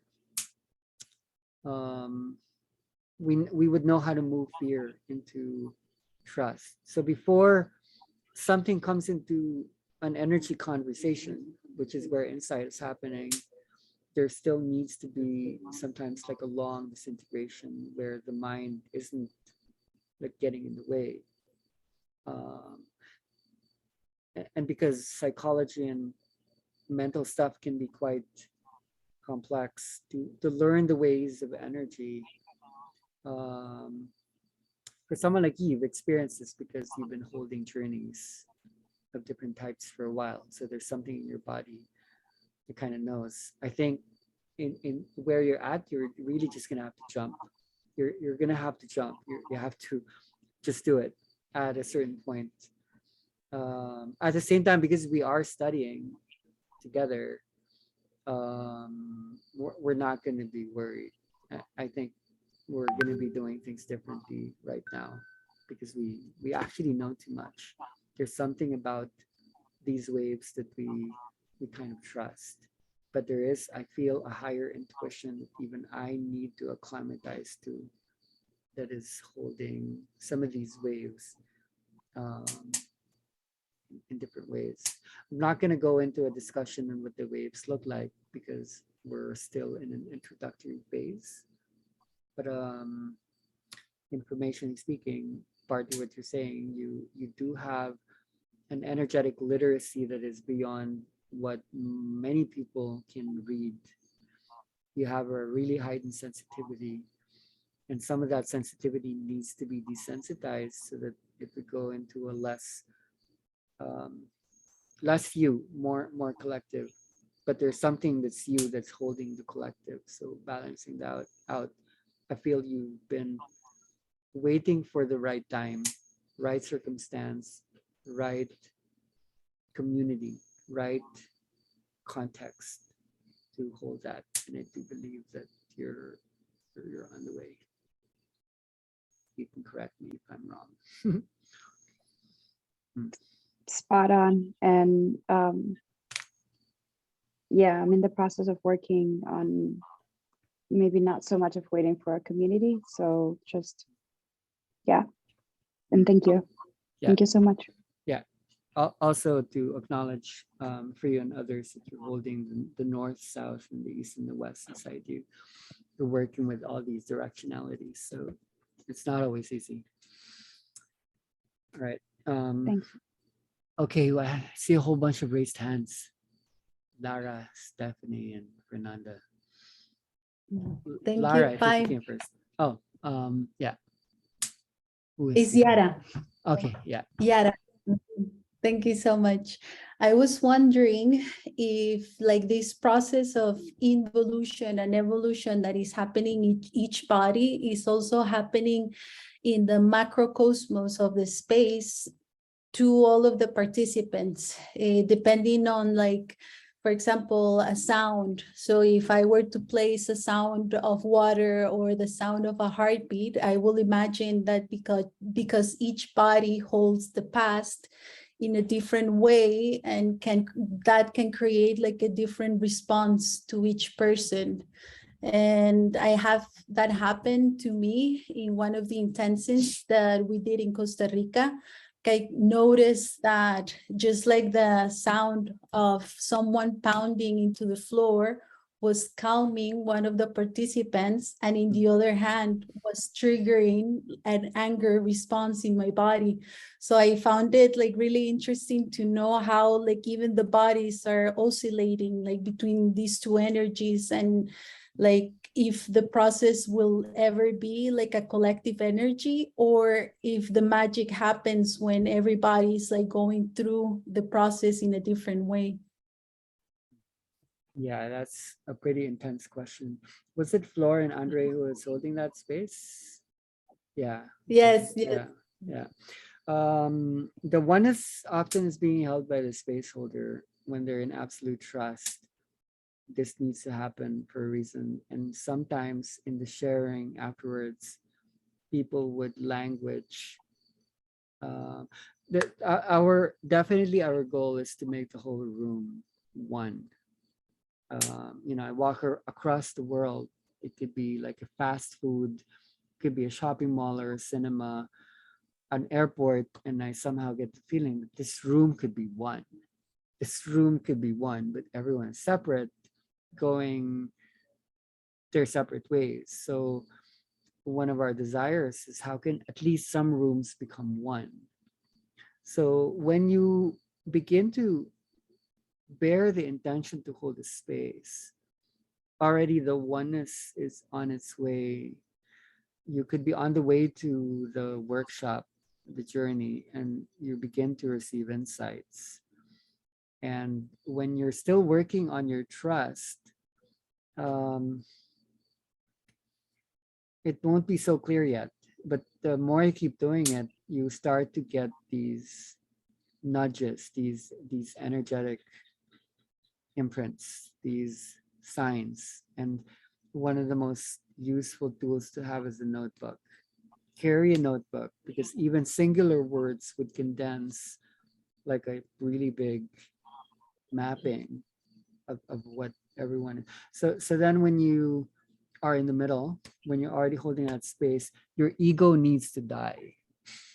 You are there so that everyone could have a conversation with themselves through you. And one of the most amazing feedbacks you would hear is, I felt like you were speaking to me directly. How could you do that? There were 20 people there. I felt like, so you need to die. We need to die in order to hold that kind of space. We need to get out of the way. We need to break our continuity, our story, so that so when you hold someone, the only reason why you're holding them is because she or he is holding him or herself through you. If you get there and say, I'm going to hold you, then you're getting in the way. That's just you. So the best feedback you will ever hear is like, oh, wow, how did you know how to hold there? That is exactly where I needed to be held. It's because you disappeared. And then there was oneness that took place. So it will happen automatically if you've gone into the deep state. Careful not to say trance. When you've gone into the deep state, when you switch from being held to being the one holding, a lot of you would realize it's actually a deeper trance. And there are stages to that. In the beginning, you'll be holding bodies. And then when you hold the music and you don't even have to touch the bodies anymore. And then your language comes up. And when you start to learn to speak the energy, something Flor de Liza, who held the space with you guys, something she said, she kept saying it as a feedback, which is helpful to understand what is happening in the trance. She would say, okay, Pai, when you're holding space, something interesting happens. When you say something while the journey is happening, the moment you say it, you're actually putting into words what I was just seeing 2 or 3 seconds ago. So what is happening there? Are you reading the space? Am I influencing you? So there's a terminology for that. That's called retrocausality. That is the phenomenon or event in the universe when time starts to go backwards. That's one way of understanding what it means to let go of your mind, to let your ego die. That's intuition. I don't know why I have to do this, but I already know. It's already happened. I don't know why I need to talk to you, but there's something inside me that knows already that it's supposed to happen. You need to cultivate that heart knowing so that before your mind starts to get ahead of itself and to jump into conclusions, to go ahead of time, there's something in the body that knows retrocausally. In causality, cause precedes the effect. But in retrocausality, the answers appear even before the questions are raised. And when you know how to hold this energy, that's what you're doing. You're reversing time. Everything we're doing with sound, touch, and everything else, that's what it means to undergo a personal death so that a collective consciousness could rise. So in the experience, someone would cry, someone would scream, someone would laugh, and they seem to all affect each other as if there was one being thinking and feeling through everyone, like there was this one conversation. So you need to create like an ecosystem or an environment. It's basically called a medium, like an environment, like a medium that could hold that kind of oneness. It's like a sound soup. It's like an energy field. And very often it's what you say. It could be as simple as like, everything's happening for a reason. You know, we're all supposed to be here. And then suddenly the doubt and the skepticism and the separation in people's minds and bodies start to fall away. But in retrospective to what you did ask, what is happening around the world in terms of evolution and involution, one thing we can hold that's supported by science, I shared this in the last Zoom call, even scientists are noticing that there's a reduction of magnetism in the earth. Magnetism is a thing that holds things together. And slowly the electricity in the world is rising. The Kundalini, the divine feminine in the world is rising. The masculine is seeming to go down. The things that are holding institutions, thought forms, the glue that binds things together is slowly decreasing. And the vibration is slowly increasing around the world. So it's either you can be part of the resistance, like, okay, let's keep things steady and still, let's pretend that what has been happening is creating paradise, or we could acknowledge what's already happening, set yourself up into a situation where you can be of service. If you acknowledge that, then it's not really work. It's like we're just going with the flow. It's already like at work. Yeah. Thank you so much. All right. The other raised hands, Fernanda or Stephanie. Hello. We have both a question.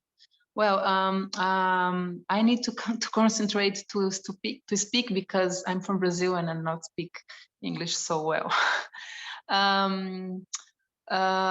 Since I start with these meetings, I start to dream with deaf people. And in my last experience with the music, I start to see, it was so stranger because I start to feel my deaf people since my first experience with some friend of mine that died. And I saw her, and then I saw my grandfather, and then I saw my uncle, and then I start to feel these people there with me, and I start to open my eyes, and I was like in a trance, but I was like my eyes was open, but I was like in another place. I don't know. It was so strange, and my question is about the dimension. This is another dimensions that I'm touching another dimension, and I had experience that somebody that is died, and she came to me and talked to me and hugged me, and I could feel her body, and then I wrote to my uncle, and she was here in Barcelona. She is her daughter. So something like this, you know, I'm touching with, I have in touch with the deaf people. How is this is huge. possible? Okay, let me go back to the screen. I love this, by the way. It's super good. It's important. So we look at the last bubble, the death experience, and this is something that does happen in inner dance. It explains inner dance. When you look at all of these bubbles, the dream state, spiritual awakening, psychedelics, and death experience, as we explained, there is a co-activation, the sympathetic and the parasympathetic, which makes us go into that. Sorry. But going into this, what happens when we die? If you want to confront this, we should talk about it. We should look at it. Imagine what the world would look like and what the self would look like at the moment of death. What would it look like when you transition? So at least we have the near-death experience, right? The people who die and then come back to explain what happens when we die. There are really interesting sharings. A lot of them share this experience where they see their whole life before their eyes in 1 second, which is weird. How can you see your whole life in 1 second when it took 60 years or 50 years to build you? So you can see why it's about time. When we die, time becomes different. And then, so this is called the life review. And then some people, when they die, and then they have another experience after the life review, what they experience is called the birth vision.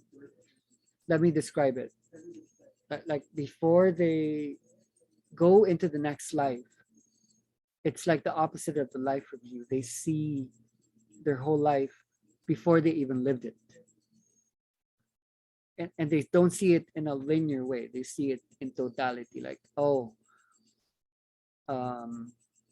this is my highest experience of love and light that is possible in one life. So in the inner dance since the beginning, many years ago, what I've been watching is people often go back to the womb. And then some people do experience death. They go into the unknown totality, the beyond. But what I realized in my own experience and the experience of others, there's no difference between the birth vision and the life of you.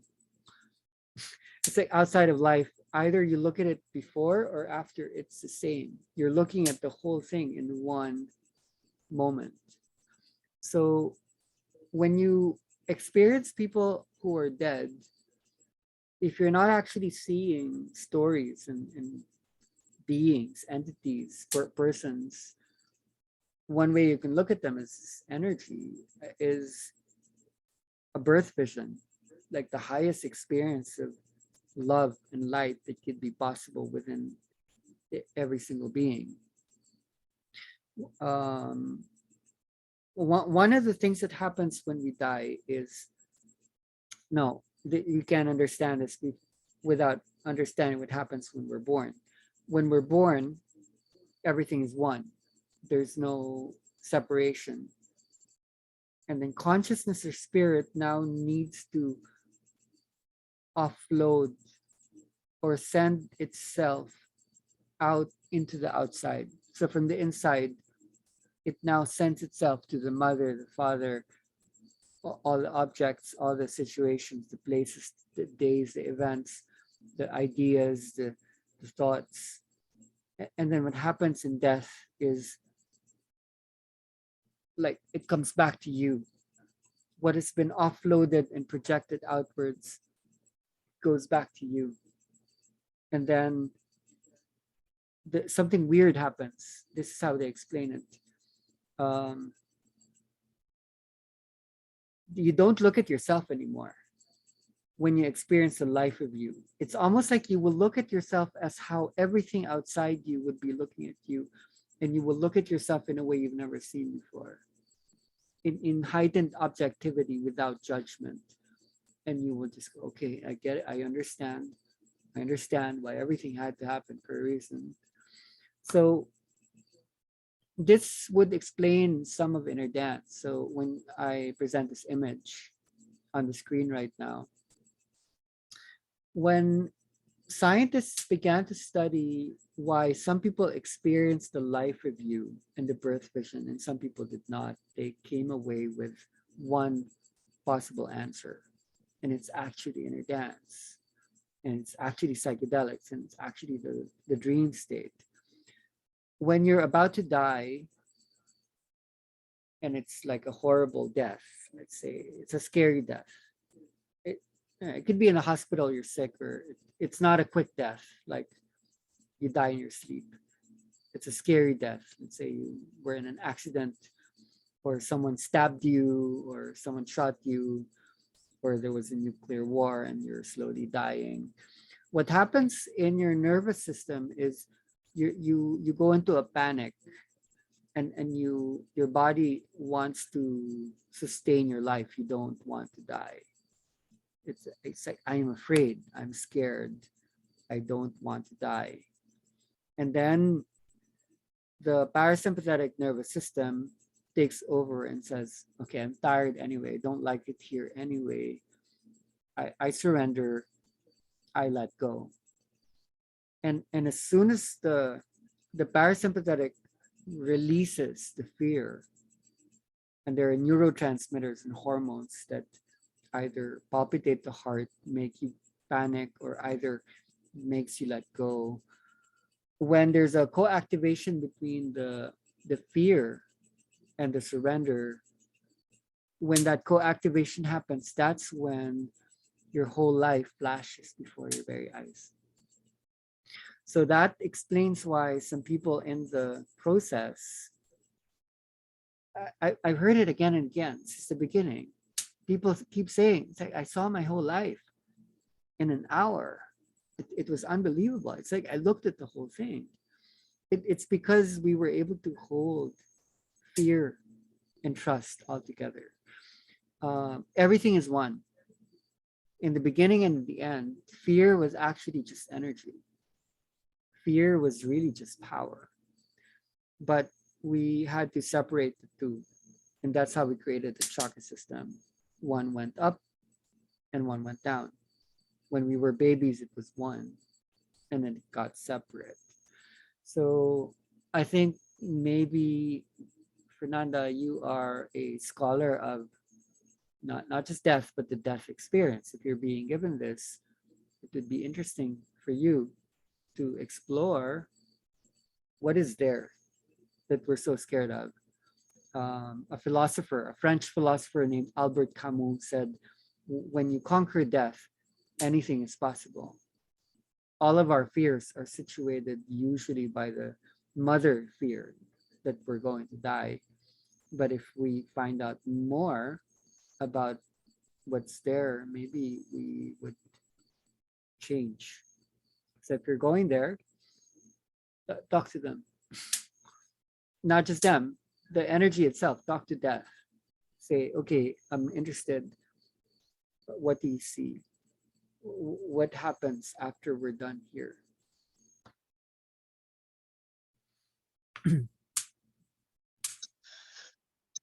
Okay, thank you. Mm. Whoa. Yeah, right. I am. Mm. Mhm. Go I ahead. am a question, another question. I try to explain.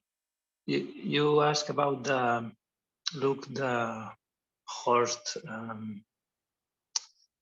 afraid, no?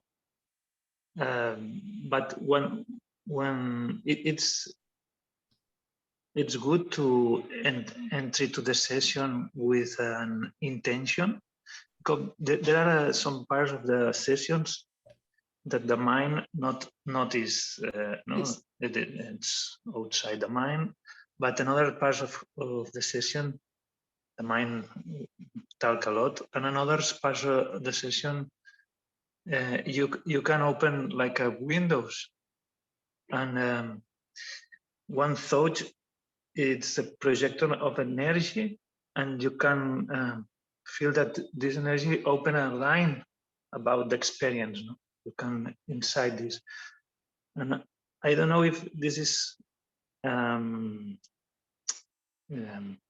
control, or this is a good experience about the intention about the inside the session. If I want healing this fear, this root of fear, I can put this intention and inside this, because I feel that in the different parts of the session, when there are steps or sounds, noise, I feel it very beings in the room. I feel the oneness in the room, but I feel a lot of afraid about these multidimensional beings or multidimensional, and maybe it's inside me, but I feel that it's outside me, and I can feel that it's good, but also I open the eyes, no? Not can entry inside this multidimensional experience. For me, it's very afraid this experience. Yeah, I understand you. This is actually the inner intensive where we're really going deep into this. We're going to be talking to people who have gone into this dimension and have come out okay. One of them went into this dimension. Let me describe what happened to her. It's almost like she was minding her own business and it was a normal day. And then suddenly her mind just flipped and suddenly she saw the being. And the being turned around and said, oh, wait, what are you doing here? You're not supposed to be here. This is not your dimension. It's okay. I'm not going to kick you out, but do you understand what it means for you to be here? So I think there's something allowing us to go more into this dimension. And I think it's very brave for you to experience and to even share with us that you're going here. And it's so okay to be scared because it hasn't normalized. A lot of people have been judged and have gotten into trouble by entering that dimension. It hasn't been understood. And we need to normalize it somehow. And I think some people are going to go ahead. So the work that we're doing will create like a bridge, but we cannot escape the fact that some people will have to go ahead. And maybe some of those will be you. I've been there. And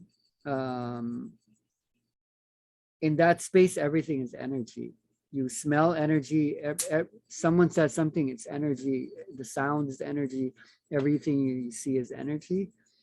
And now it's not energy anymore. It's like I'm living here again, but I can bring that back with me. So I think to connect that with what Fernanda shared, we really have to do this work. When you experience this alone, there's an imbalance where we're not able to, when you can't share it, there's a blockage. We're not meant to do this alone. So it's like an energy party. We're actually supposed to share it. And when you can share it, it can balance. So I'm happy that you are already sharing in the way that you are, the crazy, interesting way that you are, through your art, through your spirituality. Intuitively, you know, I can't keep this to myself. And you've always had this awareness since you were young, but you're only now building up to the possibility of, you know, this could grow. Because especially in Spain and in some places in the world, it's like a very thin line separating one from the other. We know that it could be like that. We could do it, but it takes a certain amount of conditions to really hold it, that there's kindness and non-competition and beauty and pure light. And anyone can do it. And it speaks to us. If you don't do it, who would do it? Like it's always going to be up to us. Share it. You're already doing it, and maybe these words really just affirm something you know you're already doing it. It's just taking it to the next level.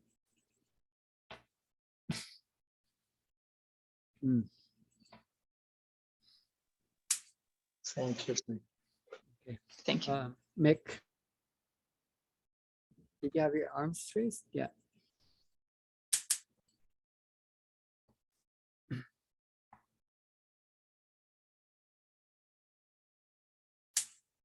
I'm not sure if you had your arms raised now or from before. Yeah. Okay, go for it. I didn't realize I Yes. unmuted. I just said Stephanie can go. Yeah. It's funny to kind of raise your hand. And now Sorry, I go. like And then, Stephanie wasn't in my screen, so I forgot that she was in line. Stephanie, did you want to go first? Just to. Sure, I just have a quick question. Mm. Referring to what you mentioned earlier at the start of the call, you said something about when we hold different parts of the body, we hold different time zones. I'm wondering if that has any relation with how different parts of our body holds different stories from different time, or are you speaking of other dimensions as well, which was in reference to your previous response to Fernanda? And that's the first question. And then the second one is, has it ever occurred for somebody to come back to this dimension of linear time? I'm just thinking of like how language and alphabets can be jumbled when time is not linear, when we are in that deep state. Has it occurred that it's hard for someone to come back to this linear time? I'm just wondering if there will be a prolonged effect of language being jumbled without wanting that to occur. This is really, really good. I'm gonna speak this really straight to you. So when inner dance first emerged, like in the Philippines, it was very raw and strong. And then yeah, there wasn't even a name for it in the beginning. It was just really strong. And then this woman who was like some kind of corporate executive, she came to like this apartment and said, I need to bring this to Singapore. Like, I don't know what's there, but okay, let's go. So I did. And it really exploded there, Stephanie. It was beyond like imagination. Like the biggest spiritual organizer at that time, he attended a workshop. He said, like, I want to bring this to people. And eventually he said, I've never seen this amount of catharsis in a month. This is like beyond my whole life. And he just kept at it. It was so strong. The answer to your question wasn't so much in Singapore, because you're Singaporean. When I tell you that then the energy moved to Malaysia, then it might get more interesting. And seeing the difference between Singapore being more homogenous or hodgepodge, Malaysia being more, Singapore being used to be part of Malaysia, Malaysia being mostly the Chinese, the Indians, and the Malays. When inner dance happened there, mostly with the Chinese, Malaysians, and I was still doing a lot of work in Singapore. This was the inner dance capital of the world. The Indians, the Chinese, the Malays, So when I would do the work in Malaysia, people who would organize for me would ask me, so who do you want to do this with? And then they would ask me, okay, if you want to do it to the Chinese, do you do it to the English-speaking Chinese or the Chinese-speaking Chinese? So speaking to the whole room now, something interesting happened between the years 2009 to about 2019, where in the beginning, the inner dance in the Asians, the East Asians, Southeast Asians were very embodied. They cried a lot. There was always these body movements, emotional. When I brought Italy there, I think Aylan's in this call, they were shocked, because you don't even need the formality. The space just needs to be there, and you snap your fingers and everyone's just there. When you study Chinese as a language, Chinese, especially Mandarin, is the most right-brained language on earth. So I was once in Malaysia, and I downloaded this one strong thought, and it scared me. It said, my birth vision is to bring inner dance to China. And I was stunned, like, oh my God, the biggest population in the world, needing to remember its essence. And there was so much beauty there. When we think of China, we don't always see beauty. We see overpopulation and control and stress.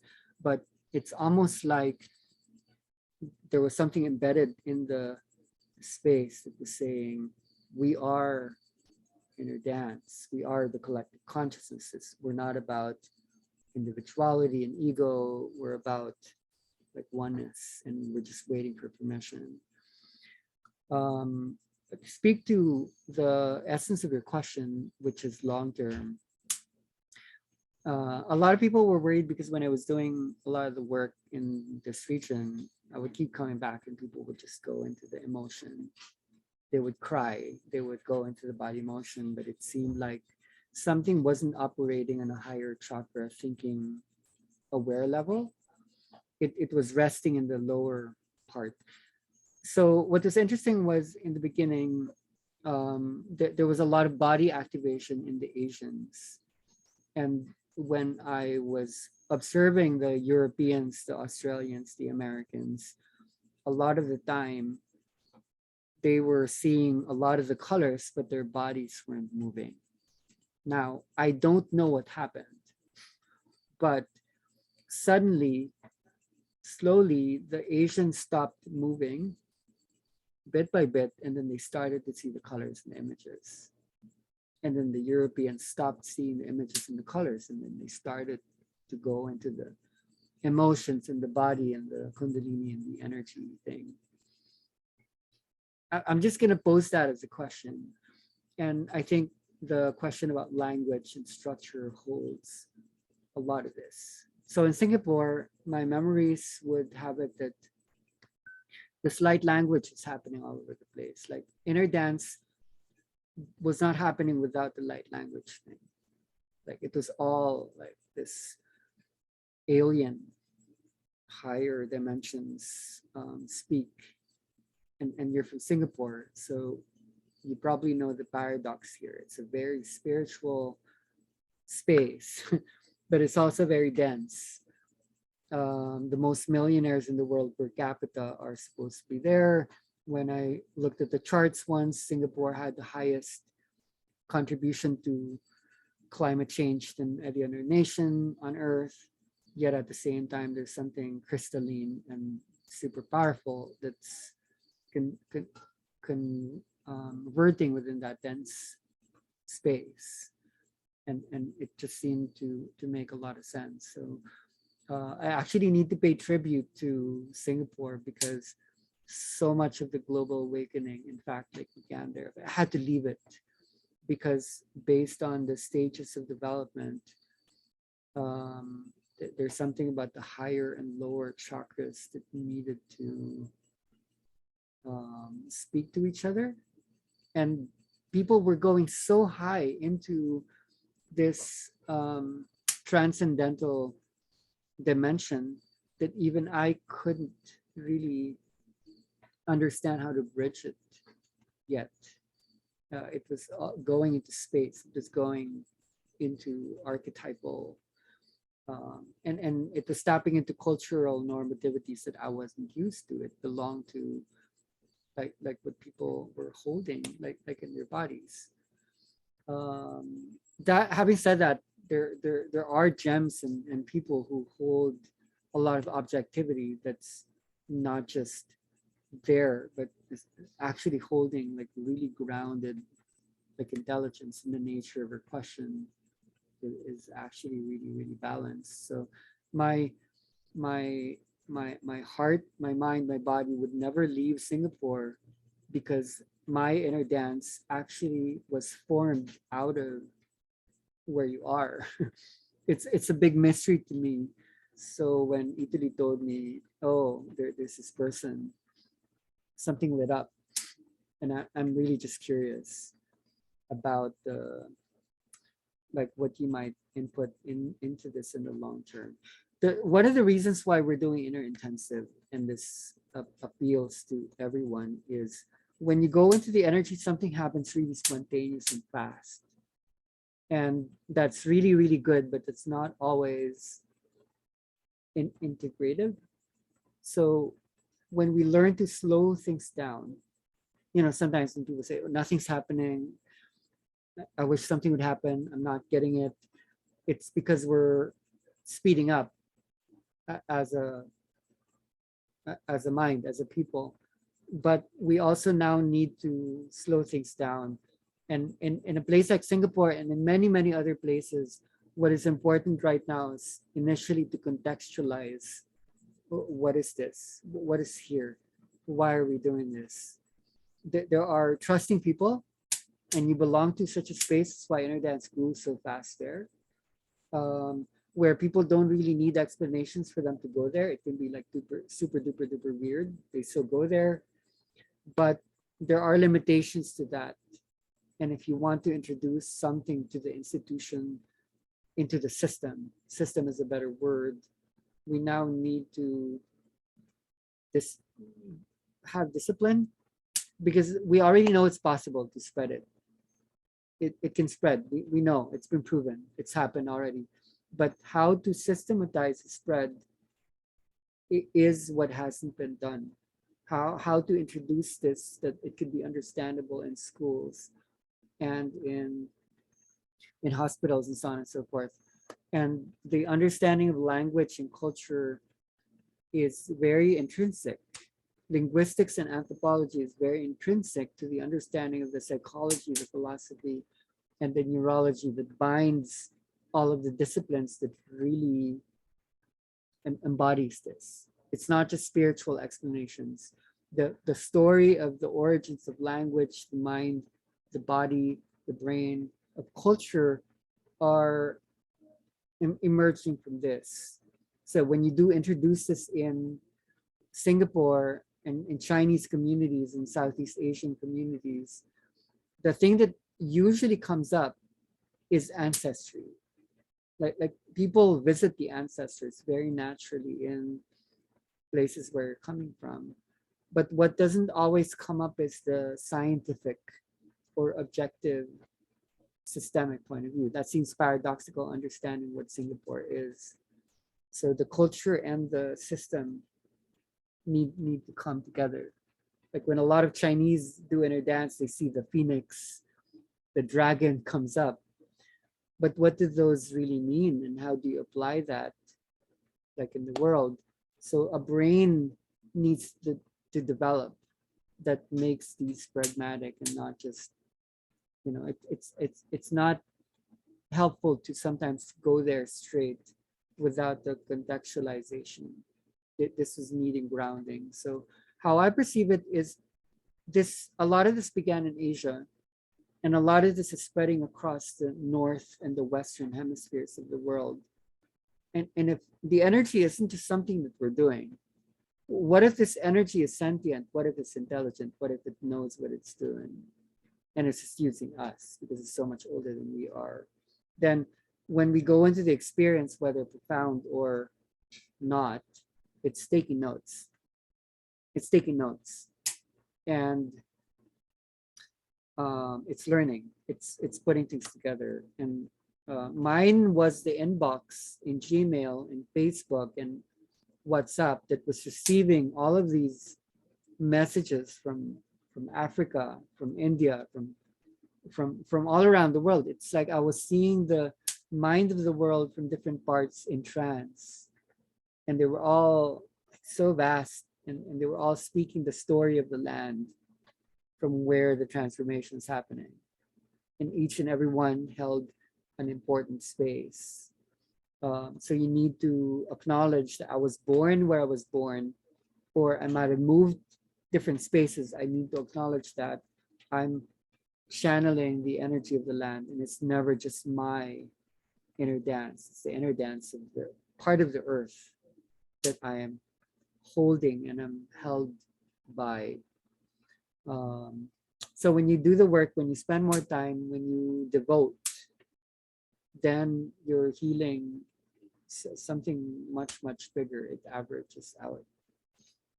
So your question is really rich, and I am really happy to see you, have you here. Totally. Thank you so much. Thank you for answering.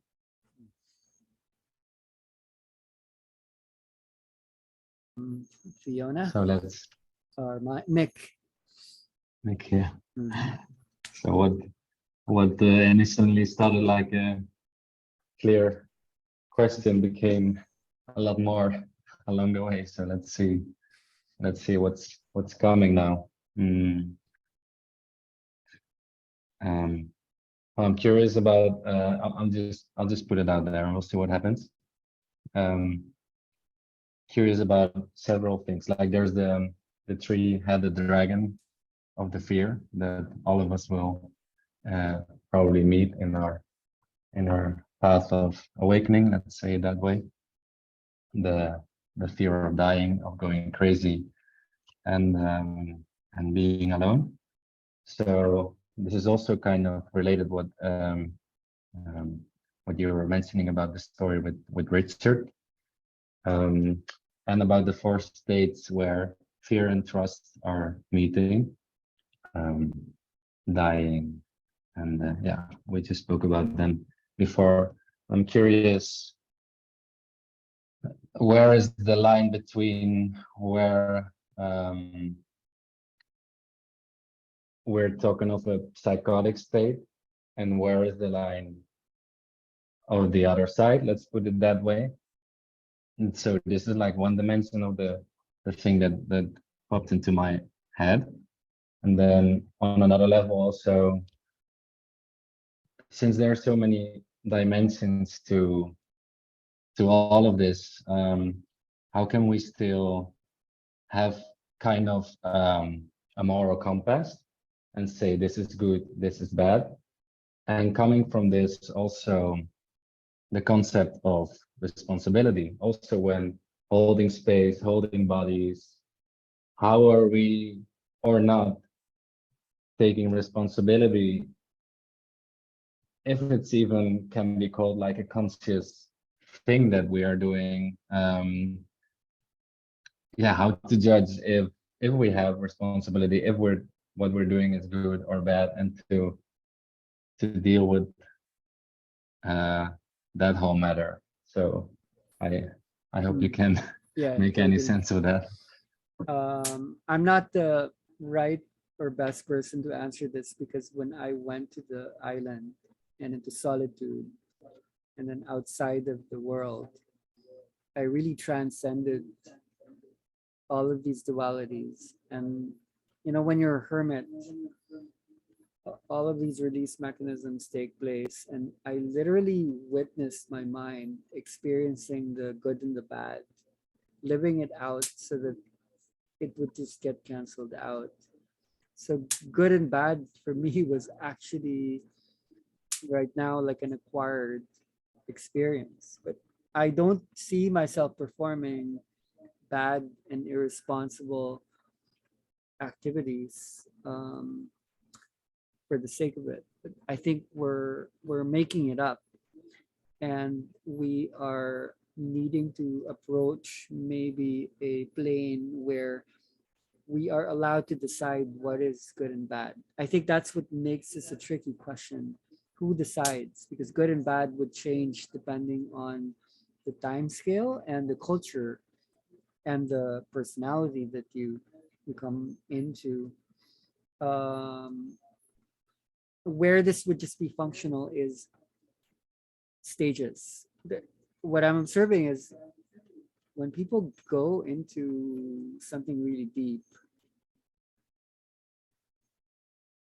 the 0 point is the space in which all the rules are broken. There are no rules. So like from a Buddhist perspective, when one dies, the world disappears and consciousness is what sustains. From a Western perspective, when you die, the self disappears and the world is still there.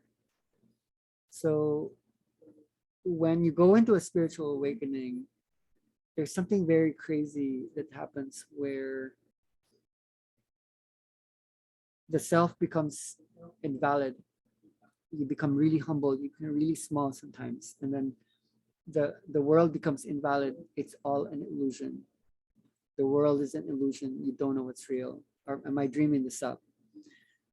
Cartesian hyperbolical doubt from philosophy. And then very slowly, it could take years, it could take months, depends on the circumstance, how you're holding yourself and taking responsibility, how you're being held. You need to validate one or the other. So when spiritual ego first comes, then you need to validate yourself that I am okay, I'm a good person, I exist, I am here. And people who have had the childhood experiences of neglect and not being loved, not being embraced, not being seen, not being heard, there's a process to that of loving oneself, of ontologizing oneself. That's actually the easier part. The harder part would be to then validate the world around you. So I would speak, I feel, Mick, that you're speaking partly from yourself and from a cultural space when I've seen inner dance happen in the Lithuanian. I know how deep it can go. not just the experience, I've seen the brain state of the awakening process. People literally go into space where the biggest fear isn't just death, it's the fear of losing control. I've seen, like, when I've seen a letting go in the Lithuanian space, like, wow, that's a global standard right there. There's something about Lithuanian language that holds the mother tongue. So when it goes back into origins, it can go really deep. So somehow your question is coming from a sense of how deep it can go and how can we create safety measures so that we could. So to go back to your first question, what separates psychosis and the spiritual dimensional space? I think it depends on the experiencer and the witnesser and the seeing. How are you seeing it? What's the paradigm? And how is that expressed? I remember a time, I think it was in Singapore, and then there was this old man who was experiencing a psychosis. And they brought him to doctors, they brought him to shamans, to priests, to gurus, and they couldn't do anything. They tried to solve the problem, and there was no solution to the problem. So they brought him to me. He was an old man. He was a lawyer. He had, he had grandkids, that kind of age, and like they said, okay, do a process with them, do an inner dance with them. I didn't do an inner dance with them. I sat there with him, and he was moving, and I said, "Oh, okay, that's you. This is divinity. This is sainthood. This is beautiful."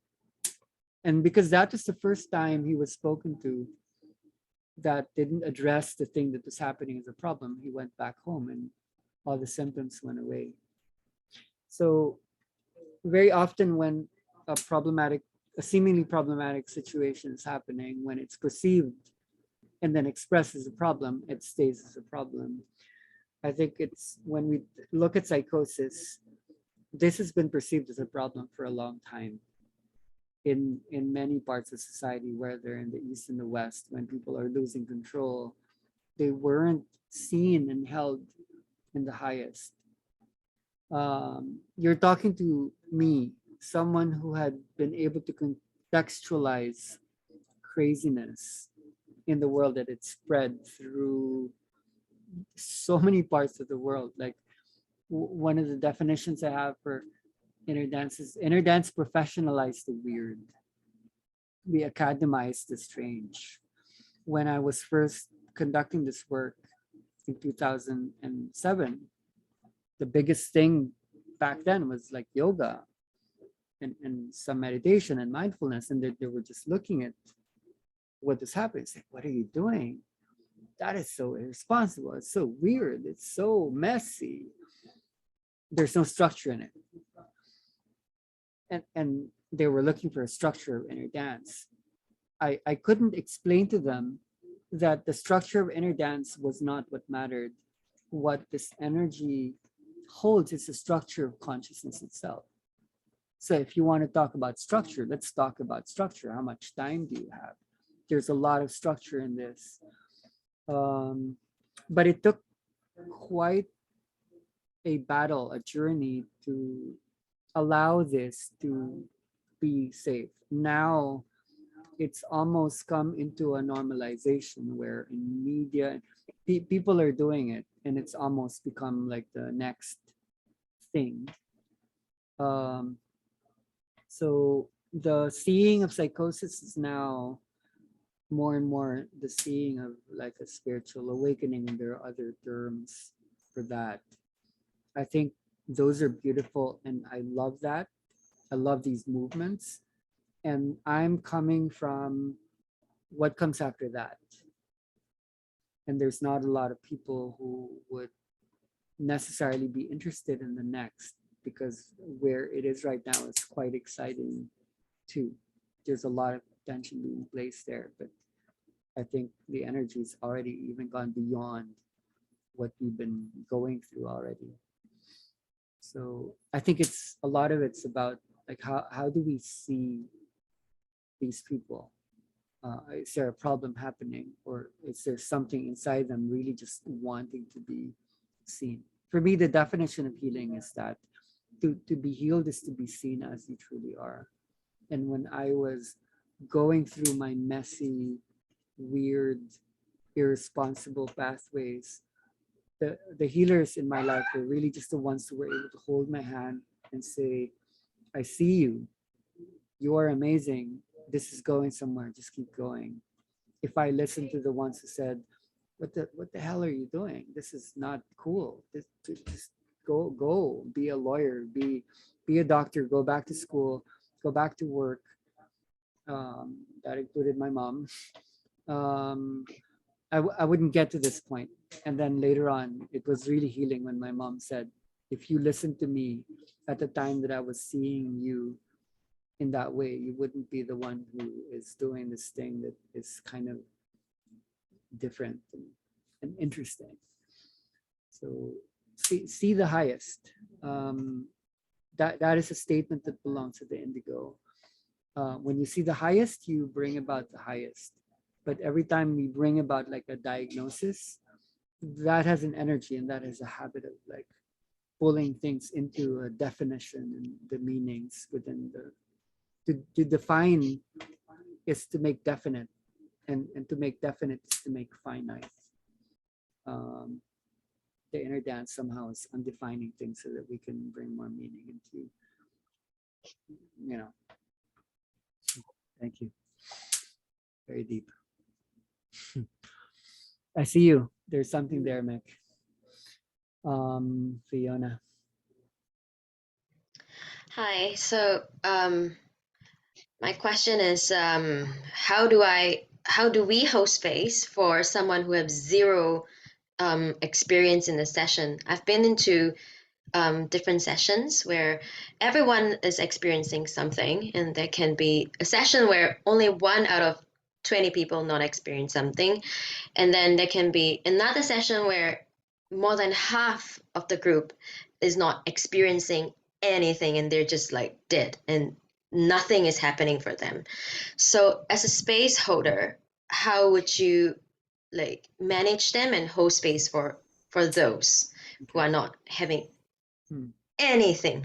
Yeah. Okay. So think of a farmer or a gardener, and you're looking for fertile ground. And when you're still looking for that part of the earth where things can grow, that's where there's some effort. So the temptation is to try to spread it big and fast and en masse, like with a large group. I don't follow that so much. I like to attract the right one.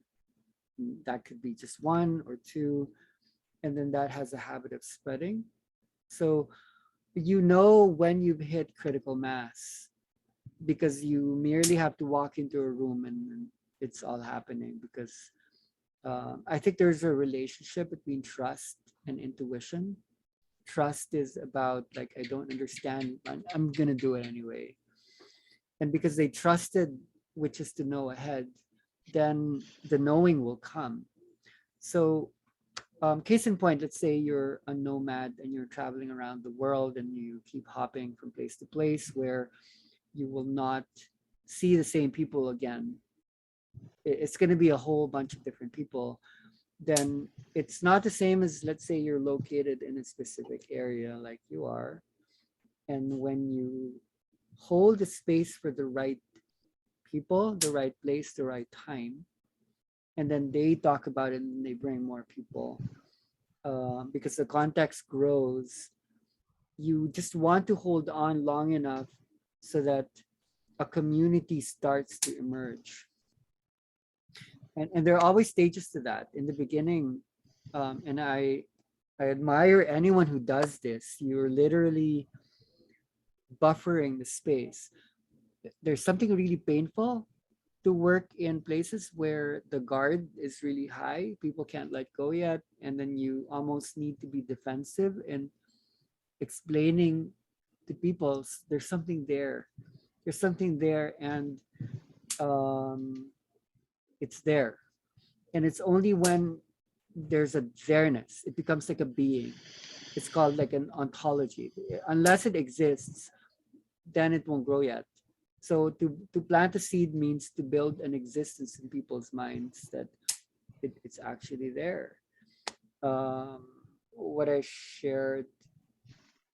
So I think where you're coming from, and I've worked in that area, there's a lot of openness and there's a lot of resistance. People don't feel safe because of the conditions.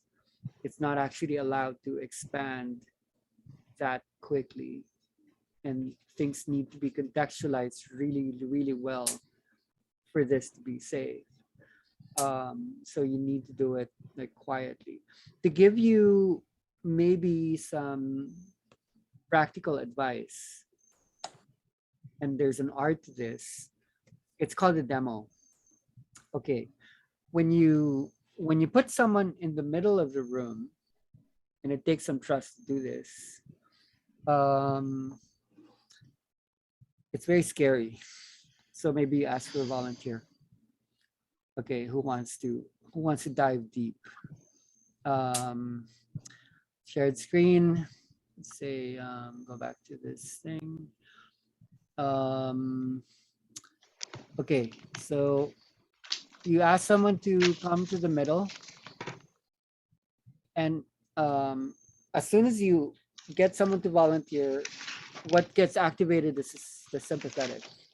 It's super scary, isn't it, to be invited to surrender in the middle of the room. And as soon as you hold, let's say, the mat, the yoga mat in the middle, it becomes like a centrifuge for people focus. When people close their eyes, and then when they go horizontal, and then when you extend their arms, whether you're using music or not, when you learn how to speak to the space, you're already creating an inner dance scenario where they're kind of stuck with the surrendering, because you put them in a proprioceptive. Proprioceptive means body position, where the parasympathetic nervous system is active. When the parasympathetic nervous system is active, they send out these depressant neurotransmitters that are slowing down time. But here's the trick. Because they're in the middle of the room, they're actually quite anxious and terrified. So when you mix dopamine, norepinephrine, adrenaline, acetylcholine, these are the stimulants and depressants. These are the uppers and the downers, the things that relax and excite. When you know what you're doing, and if you're trusting, you're confident, even if their bodies don't move, even if they don't cry, most likely they will have seen something. They will have gone somewhere. That's the trick. Most of the time when you do a demo, it's actually the most powerful experience. It does take a lot of trust, because you will be confronted with the fear that, okay, what if nothing happens? Then it's going to look stupid. But if you trust, and I'm telling you to trust it, because the operations of that situation leads to a very expanded experience most of the time, maybe 99.9% of the time, then people will listen to the sharing, and then they will go, oh, okay, they went there. They went to the black hole. They saw the light. They journeyed. Even if it's a minor experience, it will open the space up. It's almost like the one person opens the whole room.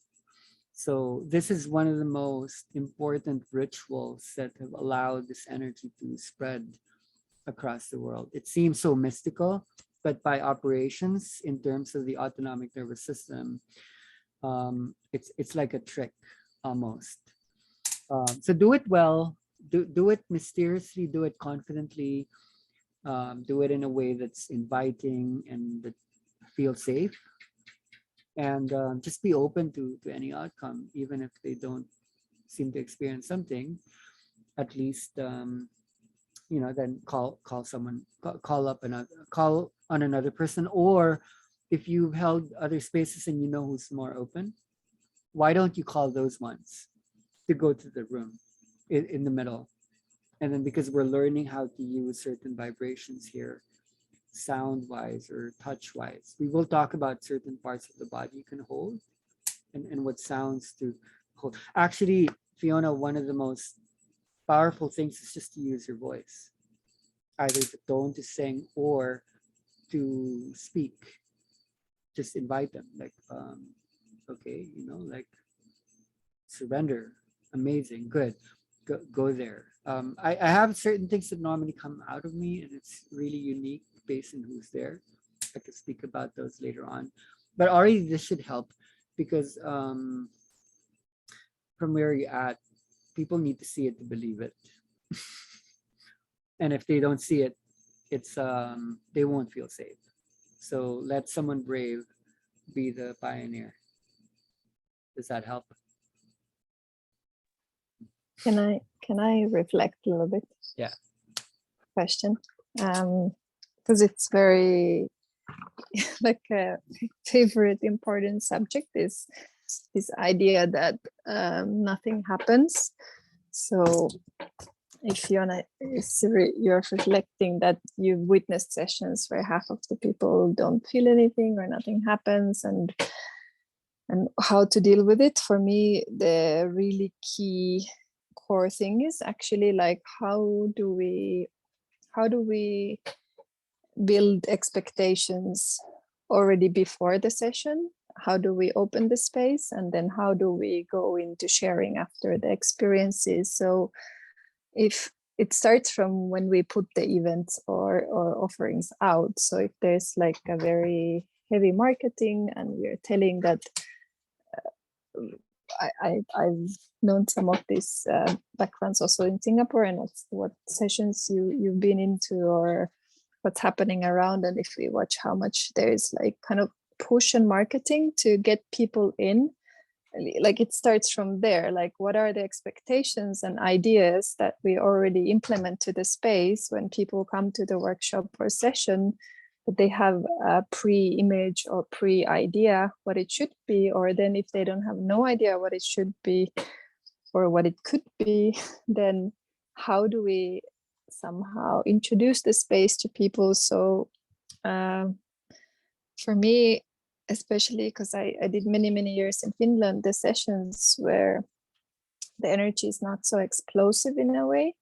So there's a lot of this, people could say nothing happened sessions and momentums, but when we speak that out already in the beginning, that every single, and also it's actually coming in our group spaces right now after the first week, that people are writing to me or they are sharing that they feel that they're not in the same level with others because others are going to this and this experiences, and for them it's very subtle, or only hand feels vibration or something small happens. It's exactly the same topic. So how could we introduce the process so openly that the most subtle thing, or that idea that nothing happens, it's already a process, and how do we observe it, how do we talk about it? So for me, when we and how do we work with expectations? So when we do have expectations that something should happen in the space, for myself and what I witnessed, it already blocks a lot of it in many people, because our mind starts to wait that, okay, it should be like this, I should get a movement, I should get a vision, I should get this or that, because this is my perception of how this should be. And already that takes us not to the surrender process, it takes us to the expectation point. So I would look at, how do I invite people in the space? How do I open the space? What do I speak about it? How do we already value what is a valuable experience, or what is inner dance for us? And then many times for me, inner dance is as many people as in many forms that there is in that session. If there's 20 people, there's 20 inner dances, and all of them might be different. So I would look at those themes as a facilitator, like how do I then also after the session, what's the aftercare, or how do we share about it? How do we talk about things? If half of the room would speak, nothing happened, I would look at their actual nothing happened process. So, and usually from there in the group processes have like found the insights from those people who are saying nothing happens to me, but then they realize when they start to look at it that there was actually deep sleep, that there was I've shared yeah, not in this group, but or this study space, but there was one family father in one session, and he slept for 2 hours, so basically nothing happened.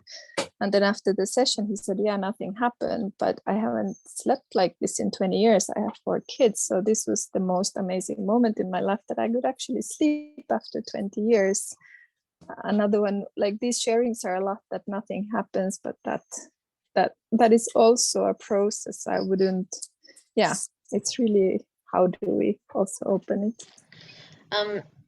Actually, one of the reasons why I ask is because when I was in Barcelona in a session, and then that one person who didn't have that experience picked up an argument with the facilitator.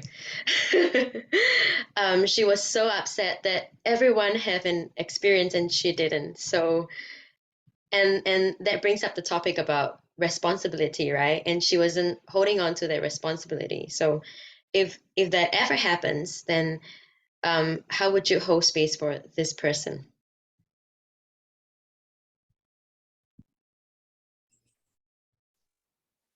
Like Pi Yeah. wants to share, or yeah. Go ahead. No, yeah, I would.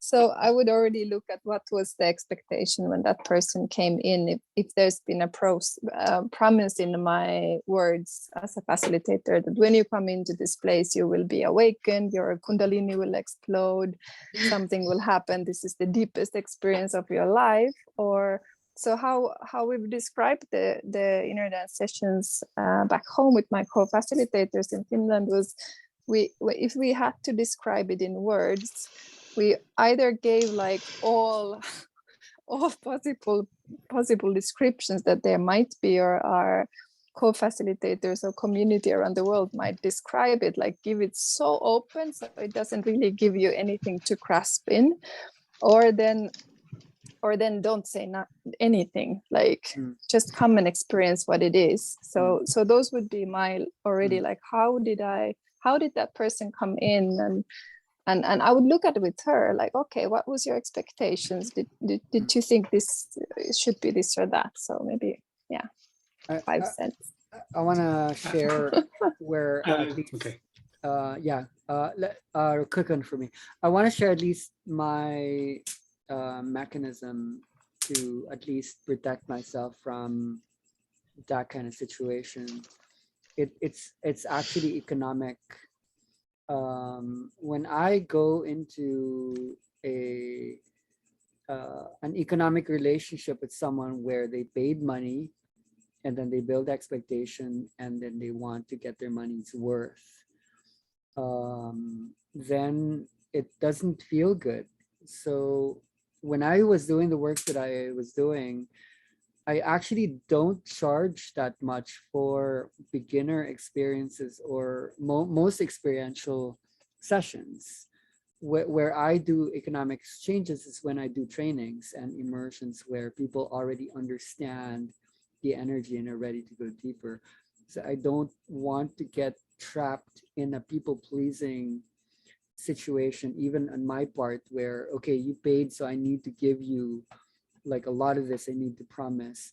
I like to kind of keep things open, and it's been really, really healthy in the long term for me and others not to get into that space. Like, try it out. So I see that a lot of stuckness happens within the spiritual industrialization of this. So I'm not debasing or canceling out the money part. I feel if you are going to go into a value exchange process, that there needs to be at least enough clarity before you ask too much from people who don't even know what it is. Otherwise, it traps both of you, and it can be really quite uncomfortable in the system if you keep doing that for an extended period. Aylan, let's hear from you. Yeah, I'm holding space here in Berlin, and this is also happening often here in our space. Like people come because they hear from other people from mouth to mouth, and they come and also ask, and sometimes there's nothing happening. And I think this is especially also a good question is how to speak to it, and how to also the whole space that even when there is an expectation, how can we really address this in a way that the person who is expecting this can look inside and where is it coming from, and to see even that expectation is coming from a space where it's usually not seen.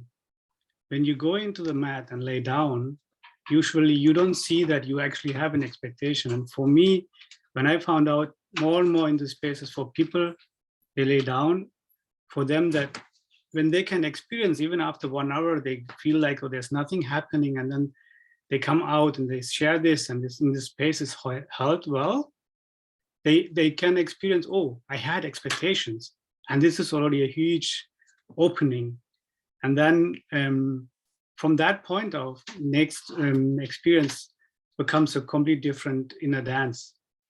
And yeah, a lot of times the expectations are created through the descriptions. So we have really spent weeks and months to describe what inner dance is, and we are trying to change it also.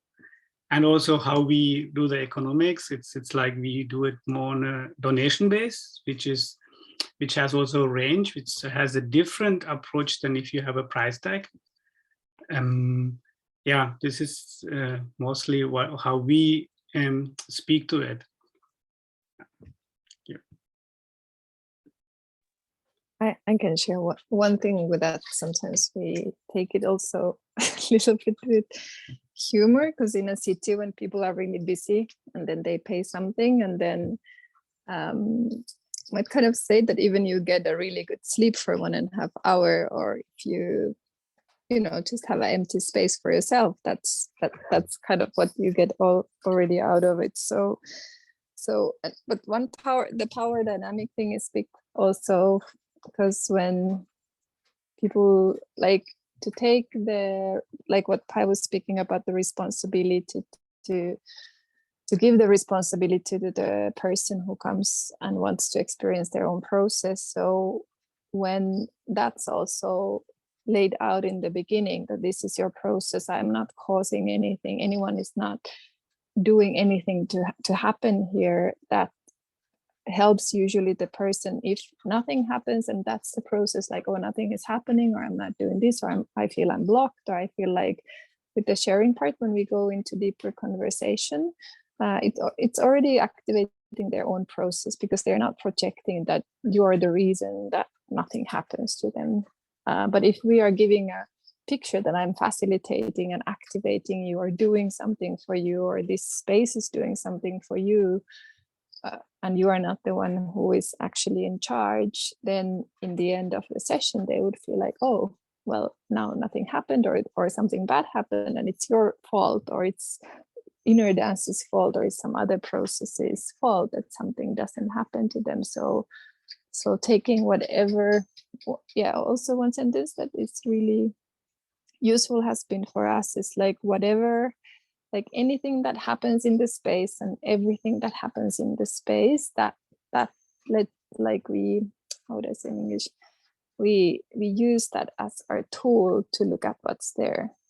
So, but it does need a space that we can talk a little bit or reflect more, or share in the end of the session. So if the session timing is too busy and we don't have any time and space to open or close or go into dialogue with people who are in this space, then yeah, that's a different thing. Thank you. Yeah, I want to close this with something empowering and something that could integrate a lot of the questions and what was shared across this call today. When you feel like something is of value and really everything is a question of values, like what is important? What is the most important? What is the most valuable? And is it worth doing? If you feel that something is valuable and it's worth doing, then nothing should block you. You should feel clear. There is a sacred economics in inner dance, and it's always been there. In fact, this was the instruction of the energy before this was allowed to spread out. And this will support you. This will keep you safe. The instruction is this: never give anything that you cannot really freely give. Never receive anything that is not freely given. Never give anything that you cannot ever freely give. Never give something that, never receive something that is not freely given. Otherwise, you will receive indebtedness, an obligation. It's like you will owe someone, and there are emotions of shaming and guilting and blaming, which you are exactly describing, Fiona. It's like it's someone else's fault, and it's your responsibility that I didn't feel anything, because you promised. So if you feel your generosity, that you're coming from abundance, and this is something you really want to do, and this is something valuable, this is something that's not just going to help you, this is something that's going to help others, and this is going to help the earth, then don't hold back. Just go ahead and do it, because it's valuable. Don't doubt, don't look back, just keep going forward, and the energy will work with you. That's the heart space. That's the middle ground. Don't lose that anchor. Just be there. And so I don't think that you would be here in this room, in this call right now, if you didn't value this. You wouldn't. This is time consuming. People wouldn't sit beyond 3 hours already by now, this long, if you didn't value this. People don't spend this much time on even things that aren't that valuable. So thank you for valuing this, and thank you for your generosity. I really trust you. We trust you, and we can feel the vibration here. There's something very, very pure and honest. I think the word is honest. When you express this, just be honest. You can share your experience, you can share whatever flows. If you're just being honest, and the rest will take care of itself, right? Okay, so thank you for going beyond. This is one of the first times we've gone beyond the 3 hours. It seems like we could just go on, but then there's a lot to digest already. So maybe Italy and others can help us close space. Let's close together. You can say adios, goodbye, unmute yourself for bringing some. Thank you. Bye. Thank Gracias. you, everyone. Bye. Thank Thanks a you. lot. Everyone. Thank you. Yeah. Bye-bye. Bye. Bye.